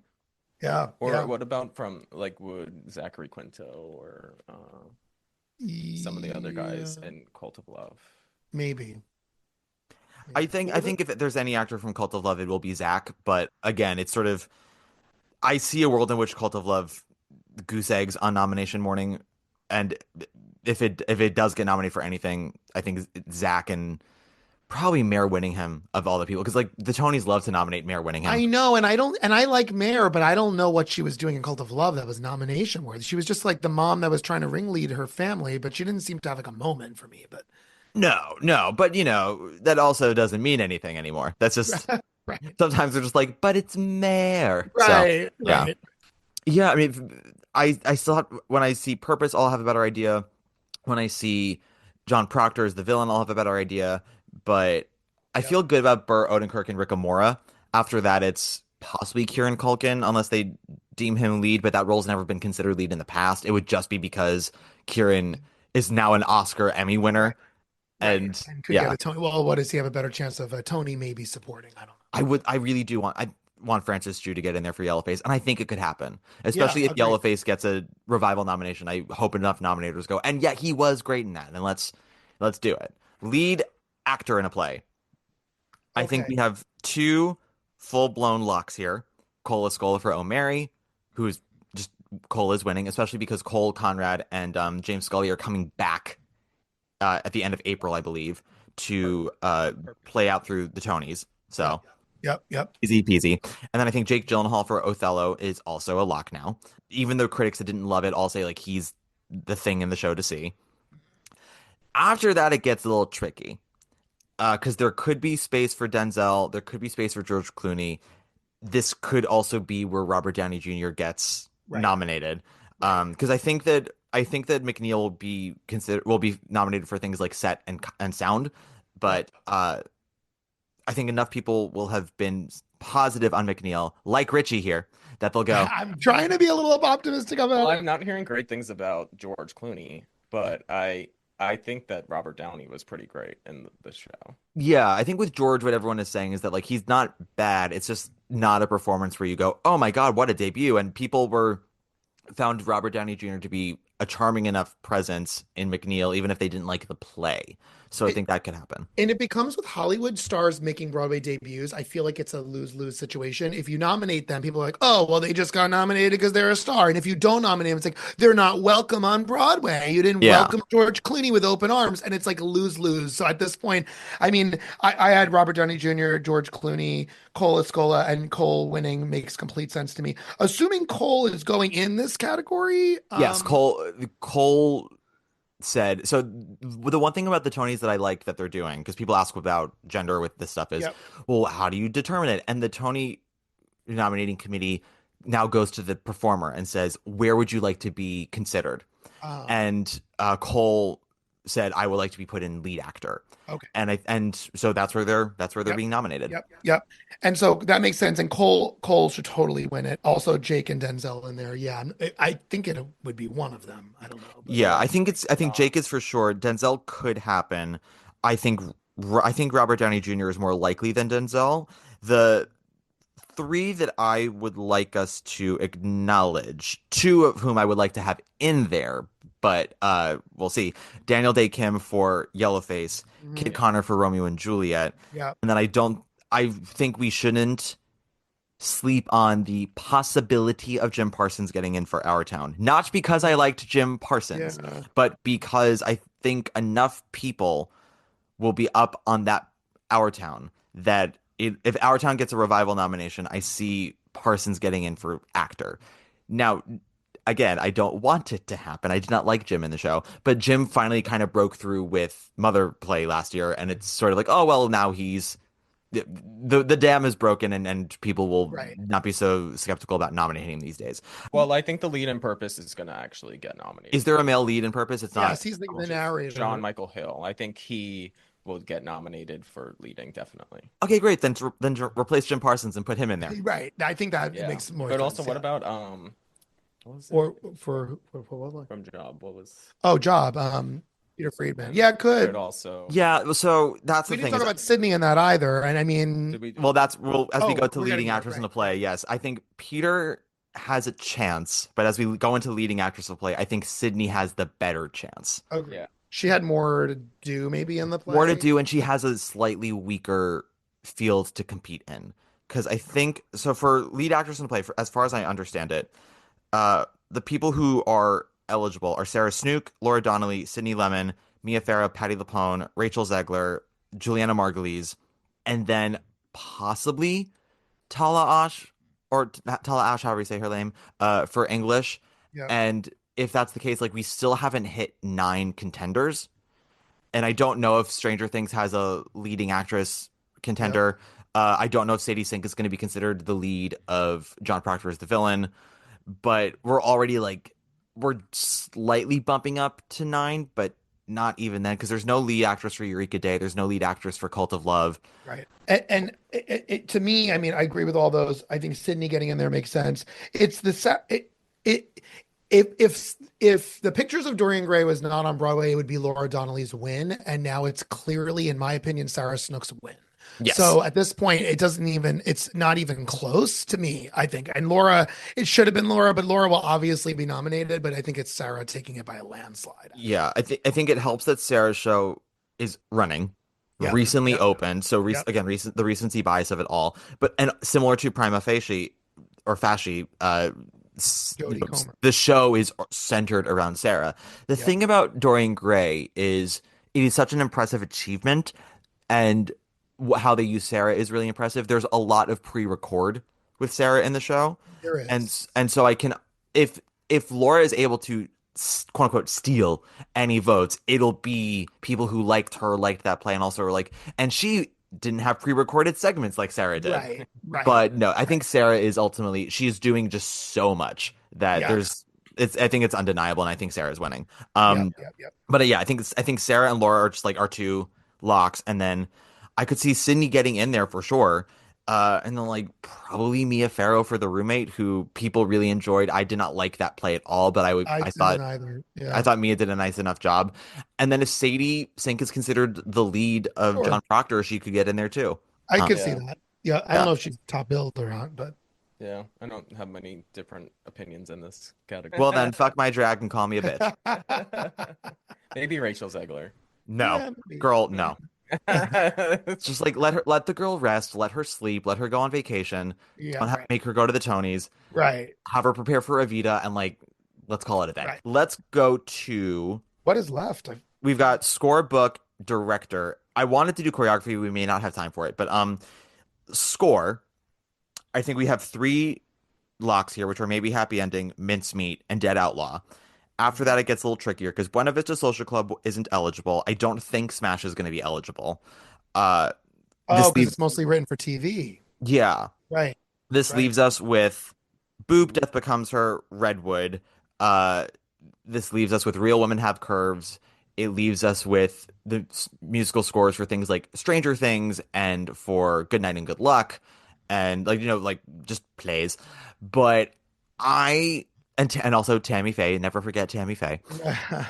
No, but I also think Swept Away could actually come Would that- through here. would that- No, Swept Away it can't. It's a jukebox. Oh my gosh. Oh, That's why I feel really like Swept Away will frustrating me. be an orchestration situation, but not a skewer. oh, darn. I know. Ain't it shitty? But because yeah, so I think I'm gonna go on a limb and say maybe Happy Ending, Mincemeat, Dead Outlaw. I'm gonna say Boop just for it's an original score. It's old school. People like that. Yep. And I think And it's like David Foster kind of star-ish if they're gonna kind of give him a moment. I don't know. Yeah, and then maybe Stranger Things sneaks in there with a play nomination which like a Stereophonic or a Harry Right. Potter or something. Well, Harry Right. Potter wasn't nominated, but Angels in America. Yep. Uh, Yep. Yep. unless they just go in for Death Becomes Her because it is a traditional musical theater score. That is the Right. thing that has probably come under the most scrutiny of this show is people finding the score not up to par with the book. But Mhm. listen, we've had scores that have come under scrutiny nominated in the past. Yep. So Yep. if Yeah, Paradise like Square can get nominated, so can fucking Death Becomes Her. That's what I'm Well, saying. yes, this is yeah, and also I think I agree with all that too. I think maybe Happy Ending could I probably think it's just coming down to maybe Happy Ending and or Dead Dead Outlaw Outlaws. top two for that. Yeah. I'm gonna say maybe Happy Ending's winning this, but yes, Dead Right. Outlaw is definitely on its heels, and they should not be. If the producers of maybe Happy Ending are smart, and they've been very smart so far, Yeah, they have. they cannot go into Tony season confident. They have to go in still with the narrative of we are the underdog. We are the underdog. Remember that you like us. In the first couple of weeks, those grosses were very bad, and I was like, "Oh my God, this won't make it past Christmas Day." And now all of a sudden, here we are, and it's Oh making yeah, $800,000 a week. So it's yeah. No, it's a genuine success story. I mean, they have everything in their corner to win and even possibly sweep, but the only way to do that is I think everyone always needs to look at the 2013 Tonys and take a lesson from Matilda of what not to do. The producers of Matilda came in being like, it's us, we're the moment," and everyone said, "Fuck and you." Kinky Boots came through, and I thought Matilda could have won some things over Kinky Boots. I remember that year, and then Kinky Boots Yeah. wasn't. I think So if the producers of Matilda were not so cocky and came in with the like we're really good and you like us and blah blah, blah yeah, it would have done a lot better, but yeah, alas. Um okay, and book. then I think I book. have almost the exact same lineup except instead of Boop, I have Buena Vista Social Club for book, which is ironic because I think that book is just sort of okay, but Yeah, this is I've heard also a that. weak year, so it's like I don't know Yeah. what would go in its place. Right. I mean, Boop, Death Becomes Her, Dead Outlaw, maybe Happy Ending. Same thing. I mean, I don't really see, I Right. don't know what the book of this Real Women Have Curves is doing. Also, can Yeah, Pirates of Penzance be considered now for a book if they really doctored that? exactly. And Uh Strange, oh, not Stranger Things, that's play, but I Just think in Time. as I say, I think Just in Time and Pirates are the two spoilers here that could happen. Mhm. Again, I think maybe Happy Ending, Mincemeat, and Dead Outlaw are pretty much locks, and then it becomes uh if Just in Time is as incredible as your friends say from Right. Dress Rehearsal, could totally Right. go in there. Yeah. Won't win. Bio No. Jukebox Musicals don't win Best Book, but if it's solid enough, they get nominated. Yep. And especially if a Best Musical nomination is in the cards for them, like they have to get that with a book nomination. Yep. Yep. And then yeah, what was the other one we said? Pirates. Yeah. If Pirates is delightful and that book is new enough, then yeah, they'll. Yep. I think that could happen too. Yep. Yep. Yeah, You have the same stuff? same. Probably Real Women Have Curves is going to sneak in here for some of these things we're talking about. Yeah, and I also think like I For believe like it's score or and book and yeah. I think there's something that's good. Like these last couple of shows that no one knows anything about yet, we're gonna get like the everyone's loving it, well, or you're because gonna I get the think oh we keep God. talking about the underdog being maybe Happy Ending, but I feel like Real Women Have Curves and Dead Outlaw are going to come with the same narrative, saying we're the underdogs in But this. don't forget, very late last year, Heart of Rock and Roll came, and look what happened there. But it's So different. It was you know, jukebox. I'm talking yeah, about yeah, like two shows that are going to be like, oh no, we're the underdogs now. Like, come see us. And I think that's where maybe Happy Ending and Dead Outlaw are really going to go head to head Hmm. with saying, no, we're the underdog. No, I am. No, I am. So it's like, we'll It's see. a vicious fight of the underdogs. I tell whenever someone comes to me, he's like, "What is this dead outlaw?" I said, "Listen, you can research it or you cannot. I actually think there's pros and cons to both, but I tell people just remember when you walk out of there that the whole thing is based on a true story. And Mhm. and when you remember that, you say, "Oh, this sits deeper for me because it's so crazy." And that's what I just love. I can't believe it's based on so much truth. So Yeah. Because when I saw it, I remember thinking I knew it was based on a true story and I knew the basic premise, but that was it. Uh the show starts off a little slow. Like the first 10 yeah, minutes I found to be a little slow. yeah, After that I was pretty locked in though.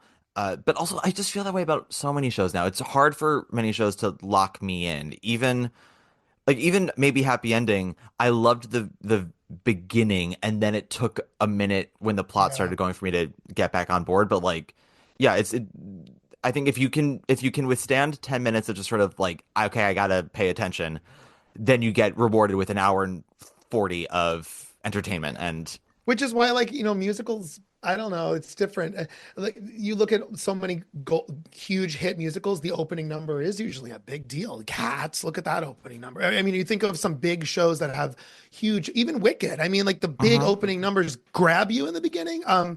I was just saying recently, I was like, oh, like Ragtime, like what an Mhm. opening number that is, right? And you don't really always see that now at these shows. I wonder if that's done on purpose or it's just not. We're not getting the huge spectacle first 10 minutes of a show anymore. Yeah, I talked about this when I was at the Florida State Thespian Festival and did my workshop on analyzing musicals. We talked about like the first 10 minutes of musicals and why it's important and what it does. And it's both like it's gotta engage you, it's gotta grab you, but it's also gonna tell you who the characters are that you're following, what tone the show is gonna be, Yeah. what musical vocabulary we're gonna be using. And I feel like that is something that a lot of musicals, you're right, in the last couple of years have struggled with doing because musicals are really hard to make work. Of course, of course. And Actually, when you talk about something like that, I feel like Death Becomes Her actually does start off strong with a big opening and Hmm. then deflates. Yeah. And it's funny because a lot of people put emphasis on the Act One finale, Act Two finale. We actually have like playlists of Act One. We'll be driving on road trips and we'll just play a playlist of Act One finales. And we'll be like, did that work? And this is our life. And so we'll be like, well, this is us. And so we're basically like, wait, that's actually an amazing end to Act One. And then I'm like, oh, this is how they We're ended like, Act One for that show. wait, why are they talking? Yeah. So And- we like, this is what we do in our free Yeah. time because Yeah. I would talk to someone about Death Becomes Her where they felt that they should still open with, Michelle Williams being like, I have a secret. But actually holding off on that song until Madeline shows up to the mansion and using that as her like Could have take the been potion cool. song. But uh, pluses and minuses to both. But yes, I think Death Becomes Her has a very fun first 10 minutes and then it kind of slowly starts deflating Yeah. after that. Um Yeah. okay. Directors playing musical. Let's get these guys in. Okay. Which one should we do first? Well, I can really only go based on what we've seen Okay. at this point, What do right? you- I what do you- can't say someone's directing Right. something well, right? What do you want to start with? Musicals first. Sure. Sunset Boulevard with Jamie Lloyd, obviously. Yeah. Michael Arden, maybe Happy Ending.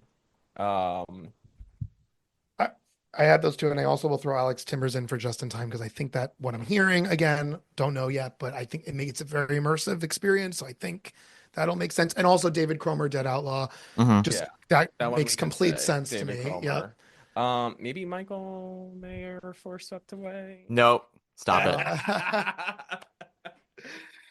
There was something else. Wait. Oh, I don't. I'm forgetting his name. I'm completely forgetting his name for the Gypsy director. I think they'll give it to him, even though George C. Wolfe. George C. Wolfe. I don't think because it's George C. Wolfe. I Mhm. don't think it's doing anything like groundbreaking, but I think because it's George, and I think and they will throw it to him. I do. I think George is actually kind of vulnerable. I think I have him down right now, but I don't buy it. Right. Because I think Jamie for Sunset, Michael for maybe Happy Ending, and David for Dead Outlaw. I think those three are absolute locks. I think Yeah. that the director Robert Hassel for Operation Mincemeat, I think that's probably going to happen. You'll see, like it's. I don't think that Operation Mincemeat always works, and I don't think that it's always super inventive with its staging, but there's enough of it in there to impress nominators. Like, you're doing a lot and you're making a scene out of very little. It's like, and there's the whole Act One finale is like takes place in 9 different locations, and so it's about how they set that up, and that's very well done. So I think that's something that nominators will lean into, the sort of 39 steps of it all. So that's already 4. So then we've got a 5th slot, and that could go to George for Gypsy. It could go to the director of Buena Vista Social Club. It could go to Alex Timbers for Just in Time. It could go to Scott Ellis for Pirates, or it could go to Tina Landau for Floyd Collins.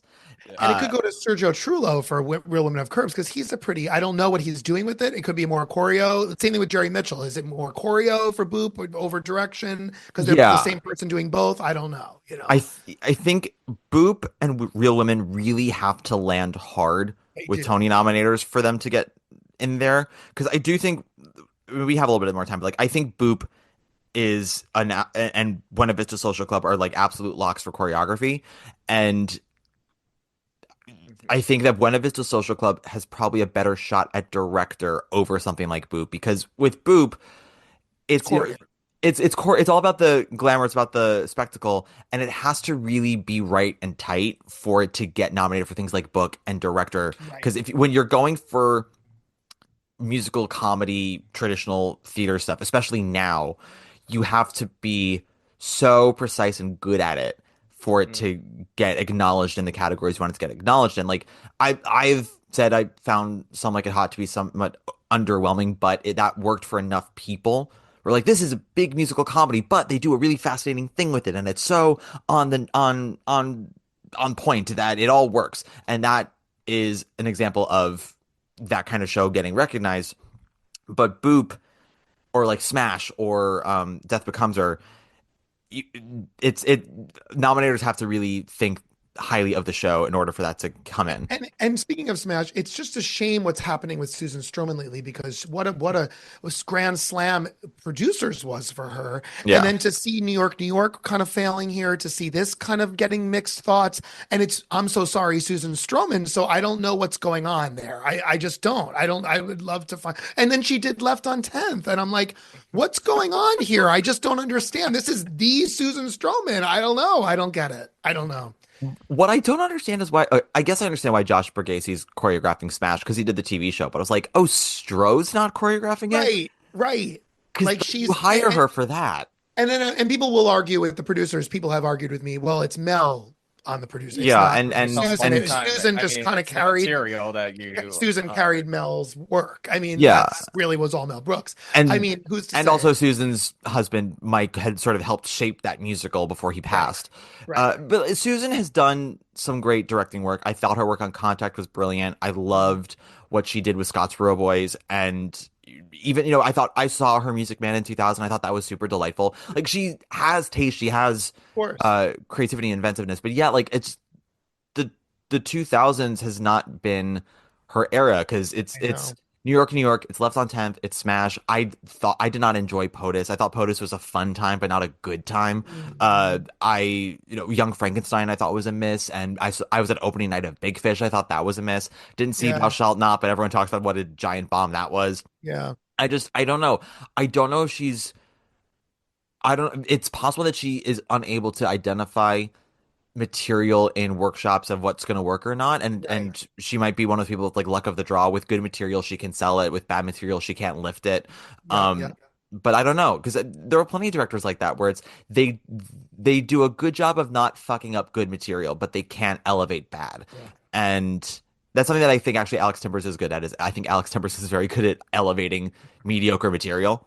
To say in this category, I don't think Lear DeBesnay is getting a nomination for that Once Upon a Mattress. So walking on and off stage and just being two dimensional for 2.5 hours. Because I loved Once Upon a Mattress, but that direction was such a miss for me. I did not care for Mattress. Again, similar to Kenny, like I think Lear is a really good caster, and Yeah. I think Lear also has very good taste about material. She knows what shows are good. She chose the encore season really well. She's good about to go now choose Lincoln Center seasons. And I actually think that may be the one feather in her cap there is that she chooses the right shows strategically in a season. I think that, but whether she's Just- actually directing just and don't direct them. Yeah. Just don't direct them. Right. Yeah, Because I even that's how I think feel this too. season, right. Yeah. But yeah, no, I don't think she's getting nominated here. I think uh if any if there are any women who could get nominated here, it would be Tina for Floyd Yeah. Collins. But I'm also hearing a little underwhelming things about Floyd, that she doesn't really make much use of the space at the Beaumont, which is unfortunate for me. Um, I know, and that's a And are you huge hearing anything about Whitney's direction for for the last 5 years. I don't know. I've heard very mixed things about Whitney's direction for the last 5 years. Someone Okay. said for the last 5 years, if you don't know, I mean, I guess typically if you don't know the premise of that show, you can be lost. But someone said no with this. They said I know someone who saw it, 10 years ago at off Broadway and like didn't really know much about it, but kind of got it. And they're saying there are people just completely confused and lost in this because it's I don't want to say overproduced, but there's more costumes and scenery and Yeah. choreography. So people are like, where are we? Who is when and what part of time? And the simplicity of that piece just works when it's just two people on a stage. And so Mhm. it'll be interesting. But Yeah, I do like Whitney as a director. So it'll be interesting. I mean, like I loved Jaja so much. Loved it. I'm also gonna say, uh, we'll see what happens with it. But like, what if Matthew Bourne gets nominated for direction and choreography for Old Friends? Like, the the Right. the word I keep hearing about Old Friends is what delightful night of theater it is, and that is something that Death Becomes Her is trying to sell. That's something that Smash is trying to sell. Boop is trying to sell, and supposedly Old Friends is succeeding at that. And it's so easy to, since you can't recognize book and score for a show like Old Friends, it's like, well, we can recognize the person who sort of shaped this evening for us. So like, you did a great job with this review. It's got a structure, it's got a build, it's so inventive. Here you go, Matthew Bourne. Here's a director nomination for you. We also haven't nominated Matthew Bourne in years. So like, Yeah. maybe it's time. Good way to look at it. Right. All right. I mean, but also I'm talking out of my butt. So we'll see. I see Old Friends in I think like 3 weeks. So I'll let you know. But Yeah. the buzz on it is strong and people really are enjoying it. So I have heard that. And in LA they did too. Yeah. yeah. All right. So director of a play. Yes. All right. I have some. Is this the final category? This is, yeah. Well, we talked choreo a little, but A little bit. Yeah. I think the only I'll say for choreo right now I have Boop, Smash, Buena Vista Social Club, Wonderful World, and Pirates. I do not. Death Becomes Her in for choreo. I don't have it in for choreo. I think Okay. that Death Becomes Her could replace Wonderful World very easily. Yeah. I do not stand firm with that Wonderful World nomination. I also don't know what the choreography situation is going to be like for Just in Time or Real Women Have Curves. Those could end up being real like dancey dance Yeah. for all I And know. did you put who's choreographing Buena Vista Social Club? That is it's Patricia Is it- Delgado and Justin Peck. So Justin Peck's name on that I would think means that he could get a nomination, right? I haven't seen it yet, but is the choreo The choreo is the thing. The choreo and the music is the thing for Buena Vista Social Club. So yes, I think they are the front runners for choreography right now. Okay. It's also, I said this in my review, but like, this is Justin Peck's third Broadway show, and he's so far 2 for 2 in not only nominations but winning. Yeah, because it was a carousel, right? He won. It was Carousel, Yeah. Illinois, and now Illinois. Buena Vista. And And this is, I think, his best work in theater to date. And I credit a lot of that More also than to Illinois. Patricia. Yeah, Illinois for me was similar. The first 15 minutes of Illinois did not capture me, Okay. and then it was, or maybe even the first 20, if I'm being honest. It was around. It was like whatever number was before Chicago that locked me in, and then I was locked in for the rest of the show. I see. And so like that last like 45 minutes to an hour of Illinois did it so much for me that I forgave the first 20 to 30 minutes not doing it. But yeah, I think this is even better because it is the whole time I'm enjoying the work, and also I think it has more personality, has more flavor. It's not perfect. It's still not a 10 out of 10, but like each show he's done on Broadway, I've warmed to him more. So And I would also say with revivals, I mean, Camille Brown's got her name on Gypsy. I don't think the choreo there is, I mean, it's not really doing it for me, but she always seems to get nominated for everything. So I don't know if they'll throw that to her. And also I did like the Sunset Boulevard choreo. There's not a ton of it, yeah. but I think in the few ensemble numbers that there are, I think there's some really cool stuff happening there. So Let's do lunch. I don't know.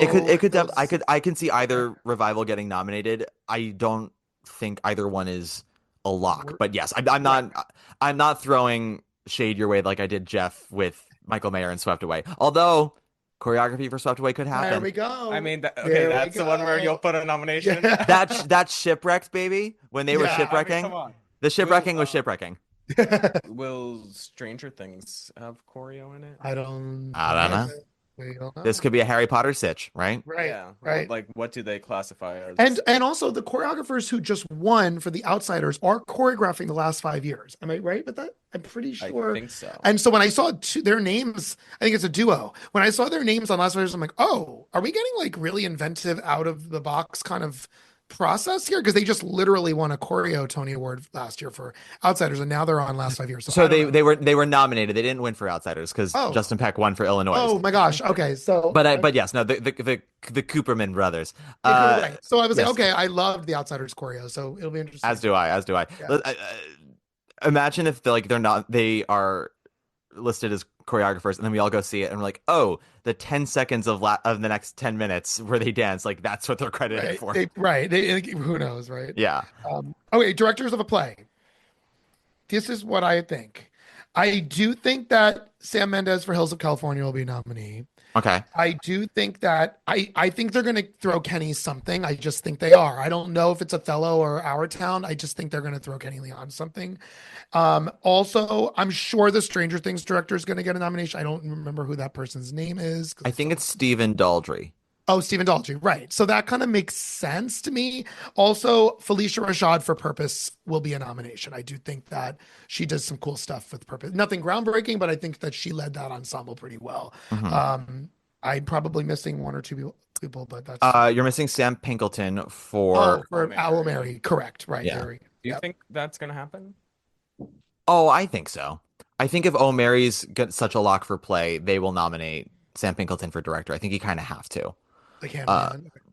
it's Okay. but I mean, listen, it could be a snoob, but I Yeah. just yeah, Yeah. I think it's a comedy. I think he does a lot of really great work with it, but yeah, I mean, someone could kick him out, I guess. I think because Who's the director for English? Because I wonder if Yes, I forget that person's name, but that was a really cool direction too.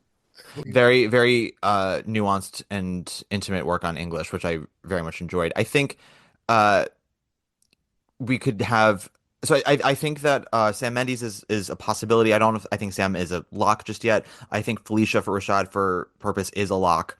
Yep. I would argue Sam Pinkleton for O'Mary is a lock at this point.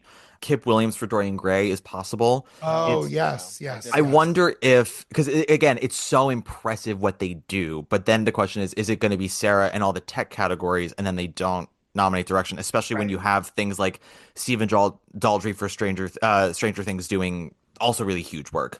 When it comes to director, like, do we want to maybe reward the people who are shaping the material and the cast and doing this intimate actor work? Because then we have Danya Taymor for John Proctor's The Villain.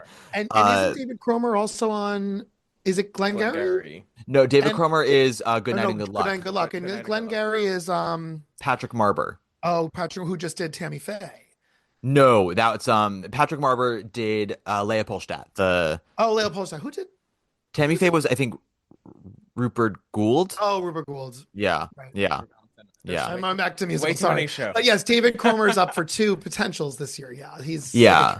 Penny is the I same. I think Cromer's probably just gonna get Dead Outlaw. Right. Yeah. So where I kind of have to start with big and then work my way back is like I go, okay, what are our locks for play and what are our locks for play revival? And then like who will get in where for that, right? Because it's very rare to be nominated as a director for a play and the play itself is not nominated. You can sometimes get that for musicals. Um, which is why I'm like, okay, yes, Dorian Gray is very impressive, but like I don't think Dorian Gray is getting in for play. Right. So like Kip Williams could get shut out. Stranger Things may not get play, so Stephen Daldry might get shut out. So like because I think O'Mary's a lock, that's why I'm saying Sam Pinkleton. I think Purpose is a lock. That's why I'm saying Felicia Rashad. Um, I think Glenn Ross is a lock for revival, and so I'll say Patrick Marber. So that's three. And then who was the director of English? Because I agree with you. I thought that the work on that was so good. Yeah. Um, I'm looking this up. Looking it up. Thought players, the director of English, Nud Adams. So Oh, I'm yes. yes. So I will say Adams for that, And and then also, I was gonna say, didn't Bartlett Share direct McNeil? he did. I don't know if that's gonna really. Maybe we'll It's just. like, why are you Yeah. bringing up Neil again? I'm saying that's a big name in the Tony Award world. I don't know. People So don't this forget is where Bartlett I'm throwing Share's my name. swept away shade to you, Richie. Yeah. No, Bart didn't get nominated for Camelot, so he didn't get Right. nominated for Fiddler or Bridges. Like he's not such an undeniable presence in the Tonys anymore that people seem to say about him. Like he won for South Pacific after Piazza and all this other stuff. He had like a really good run, Yeah. and then King he and I. started to fumble a bit. And people and like came back with King and I, came back with My Fair Lady and To Kill a Mockingbird, but I don't think he's found his footing post COVID again. Um, Yeah. And actually, speaking of McNeil, I'll throw this random name out. I would love to see supporting actress in a play, Andrea Martin McNeil, because I loved her in that. And I know no one's going to remember that, but I just want to throw that out there on the pod. You're allowed. You're allowed. I enjoy Andrea Martin a great deal, and Oh, totally. I'm never angry to see her on my stage ever. Right. Correct. She was hilarious. But anyway, I digress. Yeah. So I'm gonna. This one's tricky because there are so many possible. I know. I mean, if Yeah, I had to I'm really backtrack and go back to how much I loved Job off Broadway and still liked it on Broadway, uh, mhm. and it wiggled its way in for a Best Play, and Michael Hurwitz also gets nominated. Yeah, I mean, it is a great. that's I feel like an underdog Yeah, actually in this season, but we'll see. Yeah, I do ultimately think that if Job gets in anywhere, it'll be with Sydney Lemon, and then after that, is just not sort of sure. gravy. But I thought that Michael's work on it was really impressive, and I hope that he's doing something new very shortly because Right. I will follow artists I find are fascinating and smart. Yes. Uh, Yeah. yeah, I also think director of a play is just too crowded for Michael to get in there, and Job happened so long ago, and it didn't make quite the impression I think they were hoping it was going to make, considering how well it did off Broadway. Um, but yeah, I mean, because I'm gonna stick with Nudd Adams for English, Sam Pinkleton for Oh Mary, Felicia Rashad for Purpose, uh, Patrick Marber for Glengarry Glen Ross, and Go for it. Sam Mendes for Hills. Those would be my Oh five. yeah, Sam for Hills makes Yeah, complete sense. and those would be my five. I think that Kip Williams for Dorian Gray, Danya Taymor for John Proctor as the villain, and Stephen Daldry for Stranger Things are total like they're. I don't think they're upsets. Those three I think are right on the bubble, like Could waiting happen. for a moment to pounce. Yeah. Totally, totally agreed. Yeah.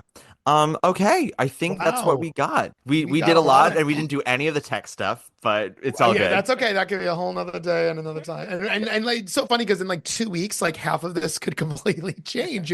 We could be like, whoa, why did they say that 2 weeks Yeah, ago? I don't literally know. after this week, we're gonna all be Right, like, because we're all Oh oh, my each God, seeing like yeah. 4 plays each here. So Yeah, oh God, yeah. This is coming out the day I'm seeing Purpose, but after I've seen Last 5 Years, John Proctor is the villain and Boop, and right uh, before Smash. So like everything that we said, it's gonna be thrown out the window very soon. we'll be doing daily check-ins. Like, hey, so what did you think? You're like, oh yeah, no, that locked that Oh in. yeah. Oh yeah. Or nope, This week is that's gonna be so many group chats. we've been getting home from the shows and just recording right. We're trying to get into the habit of like, well, it's fresh, just getting, even Yeah. if it's late at night, just getting home and recording it when we're on the energy of it. And then there's some shows where like, I could sleep on this and record yeah, this in a like day or after two Dorian Gray, we're like, let's sleep on that. because that was Yeah. so much to process. It was great. So much to process with Dorian Gray. Actually, I do want to ask you this though. With Dorian Gray, do you see? I mean, I think sound and lighting are obvious for that one for nominations. I would even say costumes because of how they, Hmm. do that. Set is one where I'm like kind of on the fence about for If Dorian you're going to Gray. include the video design, then 100% yes. If that, Yeah. it's very unclear still where video designers fit in the space, Yeah, unfortunately. I'm not sure it's gonna like come out for scenic. It's like it doesn't. Because It's I very think, bare bones, but there's a lot of video use. yeah, and So I'm like there are scenic elements to it. Like, right, it's not just the screens. no, Uh, there's like set No, pieces that come in and out, and which then is why I think like it could maybe get Best Play and his direction like Kip there. I mean, I don't. I know it's I hard. I think Kip has a better shot of getting nominated for director and it not getting nominated for play than getting both. I I think you're think, right. yeah. Well, just because, and again, you got to think about what we have for plays with Oh Mary, Purpose, English, and then on top of that, Hills of California, maybe John Proctor's, unless like John Proctor is the villain, ends up opening, and all the critics are like, I don't know what audiences are talking about. This thing fucking blows. Uh, Right, right, I right. just I feel like when we have all these more like traditional text-based actory plays, nominators are more interested in that than like watching Sarah Snook on a screen for 2 hours and like doing a really lovely job, but it's like it's this we're still figuring out how much video is too much video in a play, you know? Well, it's definitely I think ahead of let's call it ahead of its time, but maybe it's like right on the nose because like I found it to be some of the most like innovative tech use that I've ever seen. Yeah, and I think it all connects to the point of view that this production has on the material, so it's not for nothing, Right. but it is. I I think that's ultimately what it kind of kept me at arm's length emotionally or even super invested in it. While I was impressed the entire time, I was never moved, and I'll talk about this in my review as well. But like, I don't when I say moved, I don't mean like, oh, I was crying by the end, but just rather like I didn't sit there being like engaged completely as so much as I was just like always impressed. Yeah. But That's why that's different for every person, right? and I feel like that's why I think it's ahead of its time because like it's so new for us. We don't really know how to process it yet. Yeah. where we're like, oh, okay, wait, like this was the show for me. Like the first maybe 20 minutes, I was like, wait, I have to totally change the way I'm gonna view this show. And I Yeah. wasn't actually paying attention to some of the stuff that was being said until like it clicked. And Hmm. then I said, okay, now I get this. Well, in fairness, Sarah does talk very fast in it. Yeah. There's a And lot when of you're text that goes by. And when you're doing these high-tech shows like Sunset, like this, that are based on source material that people either already know or are Mhm. somewhat familiar with, if they were doing this high-tech stuff with a brand new play called like The Dog in the Meadow, and I would have to figure out the plot of The Dog in the Meadow on top of all of this, do you know what I'm saying? Versus like, Yeah. oh, I know the Sunset play, I know the Oscar Wilde piece, okay, like, or vaguely at least. Yeah. So that helps a little. Absolutely, absolutely. No, I'll be interested to see what happens. I think that play and musical, I think half of the category is predictable now in a good way of like this is good stuff. And then when we got like two slots where it could go anyway, and that's the fun of it. Yep, Yeah. That's the fun. yep. Jeff Richie, this has been delightful. Thank you for Yay. coming on. Where can people course. find you if you want them to find you? Jeff. Half Hour with Jeff and Richie on the Broadway Podcast Network, and we are also on all the major platforms: Spotify, Apple Music, On Apple Instagram, Podcasts, on At, Apple Music. it's called at Half Hour Podcast on all our socials. Phenomenal. If you Yeah. guys want to follow me, I'm on Instagram only at Matt Koplik, usual spelling. If you like the podcast, give us a nice 5-star rating or review. This last one was really fantastic. I've got some other ones that I got to read in future episodes. Make sure to join the Broadway Breakdown Discord channel. The link for that will be in the episode description. Jeff, Richie, as you know, we close out every episode with a big Broadway diva. Who would you like to close us out today? Well, I think I did Patty last time, so I won't do Broadway diva this. that. You know what? We should do Bernadette in honor of old friend. Maybe we do Bernadette. No, I think because we just saw Love Life, we're gonna go with Kate Baldwin. Oh, Kate Baldwin. Kate Baldwin it is. All I right. love that idea, Jeff. Yeah, we love the life of Kate Baldwin. We love. She gives us life. She gives us love. All right. Thank you so much, guys, for listening. Thank you, Jeff and Richie, for coming on. Thank you all for listening. We'll catch you next week with some more Tony Award stuff and also with the announcement of what shows we'll be doing deep dives on after the Tony Awards. All very good stuff. And yeah, that'll be it. Thank you so much for listening and take it away, Kate. Bye.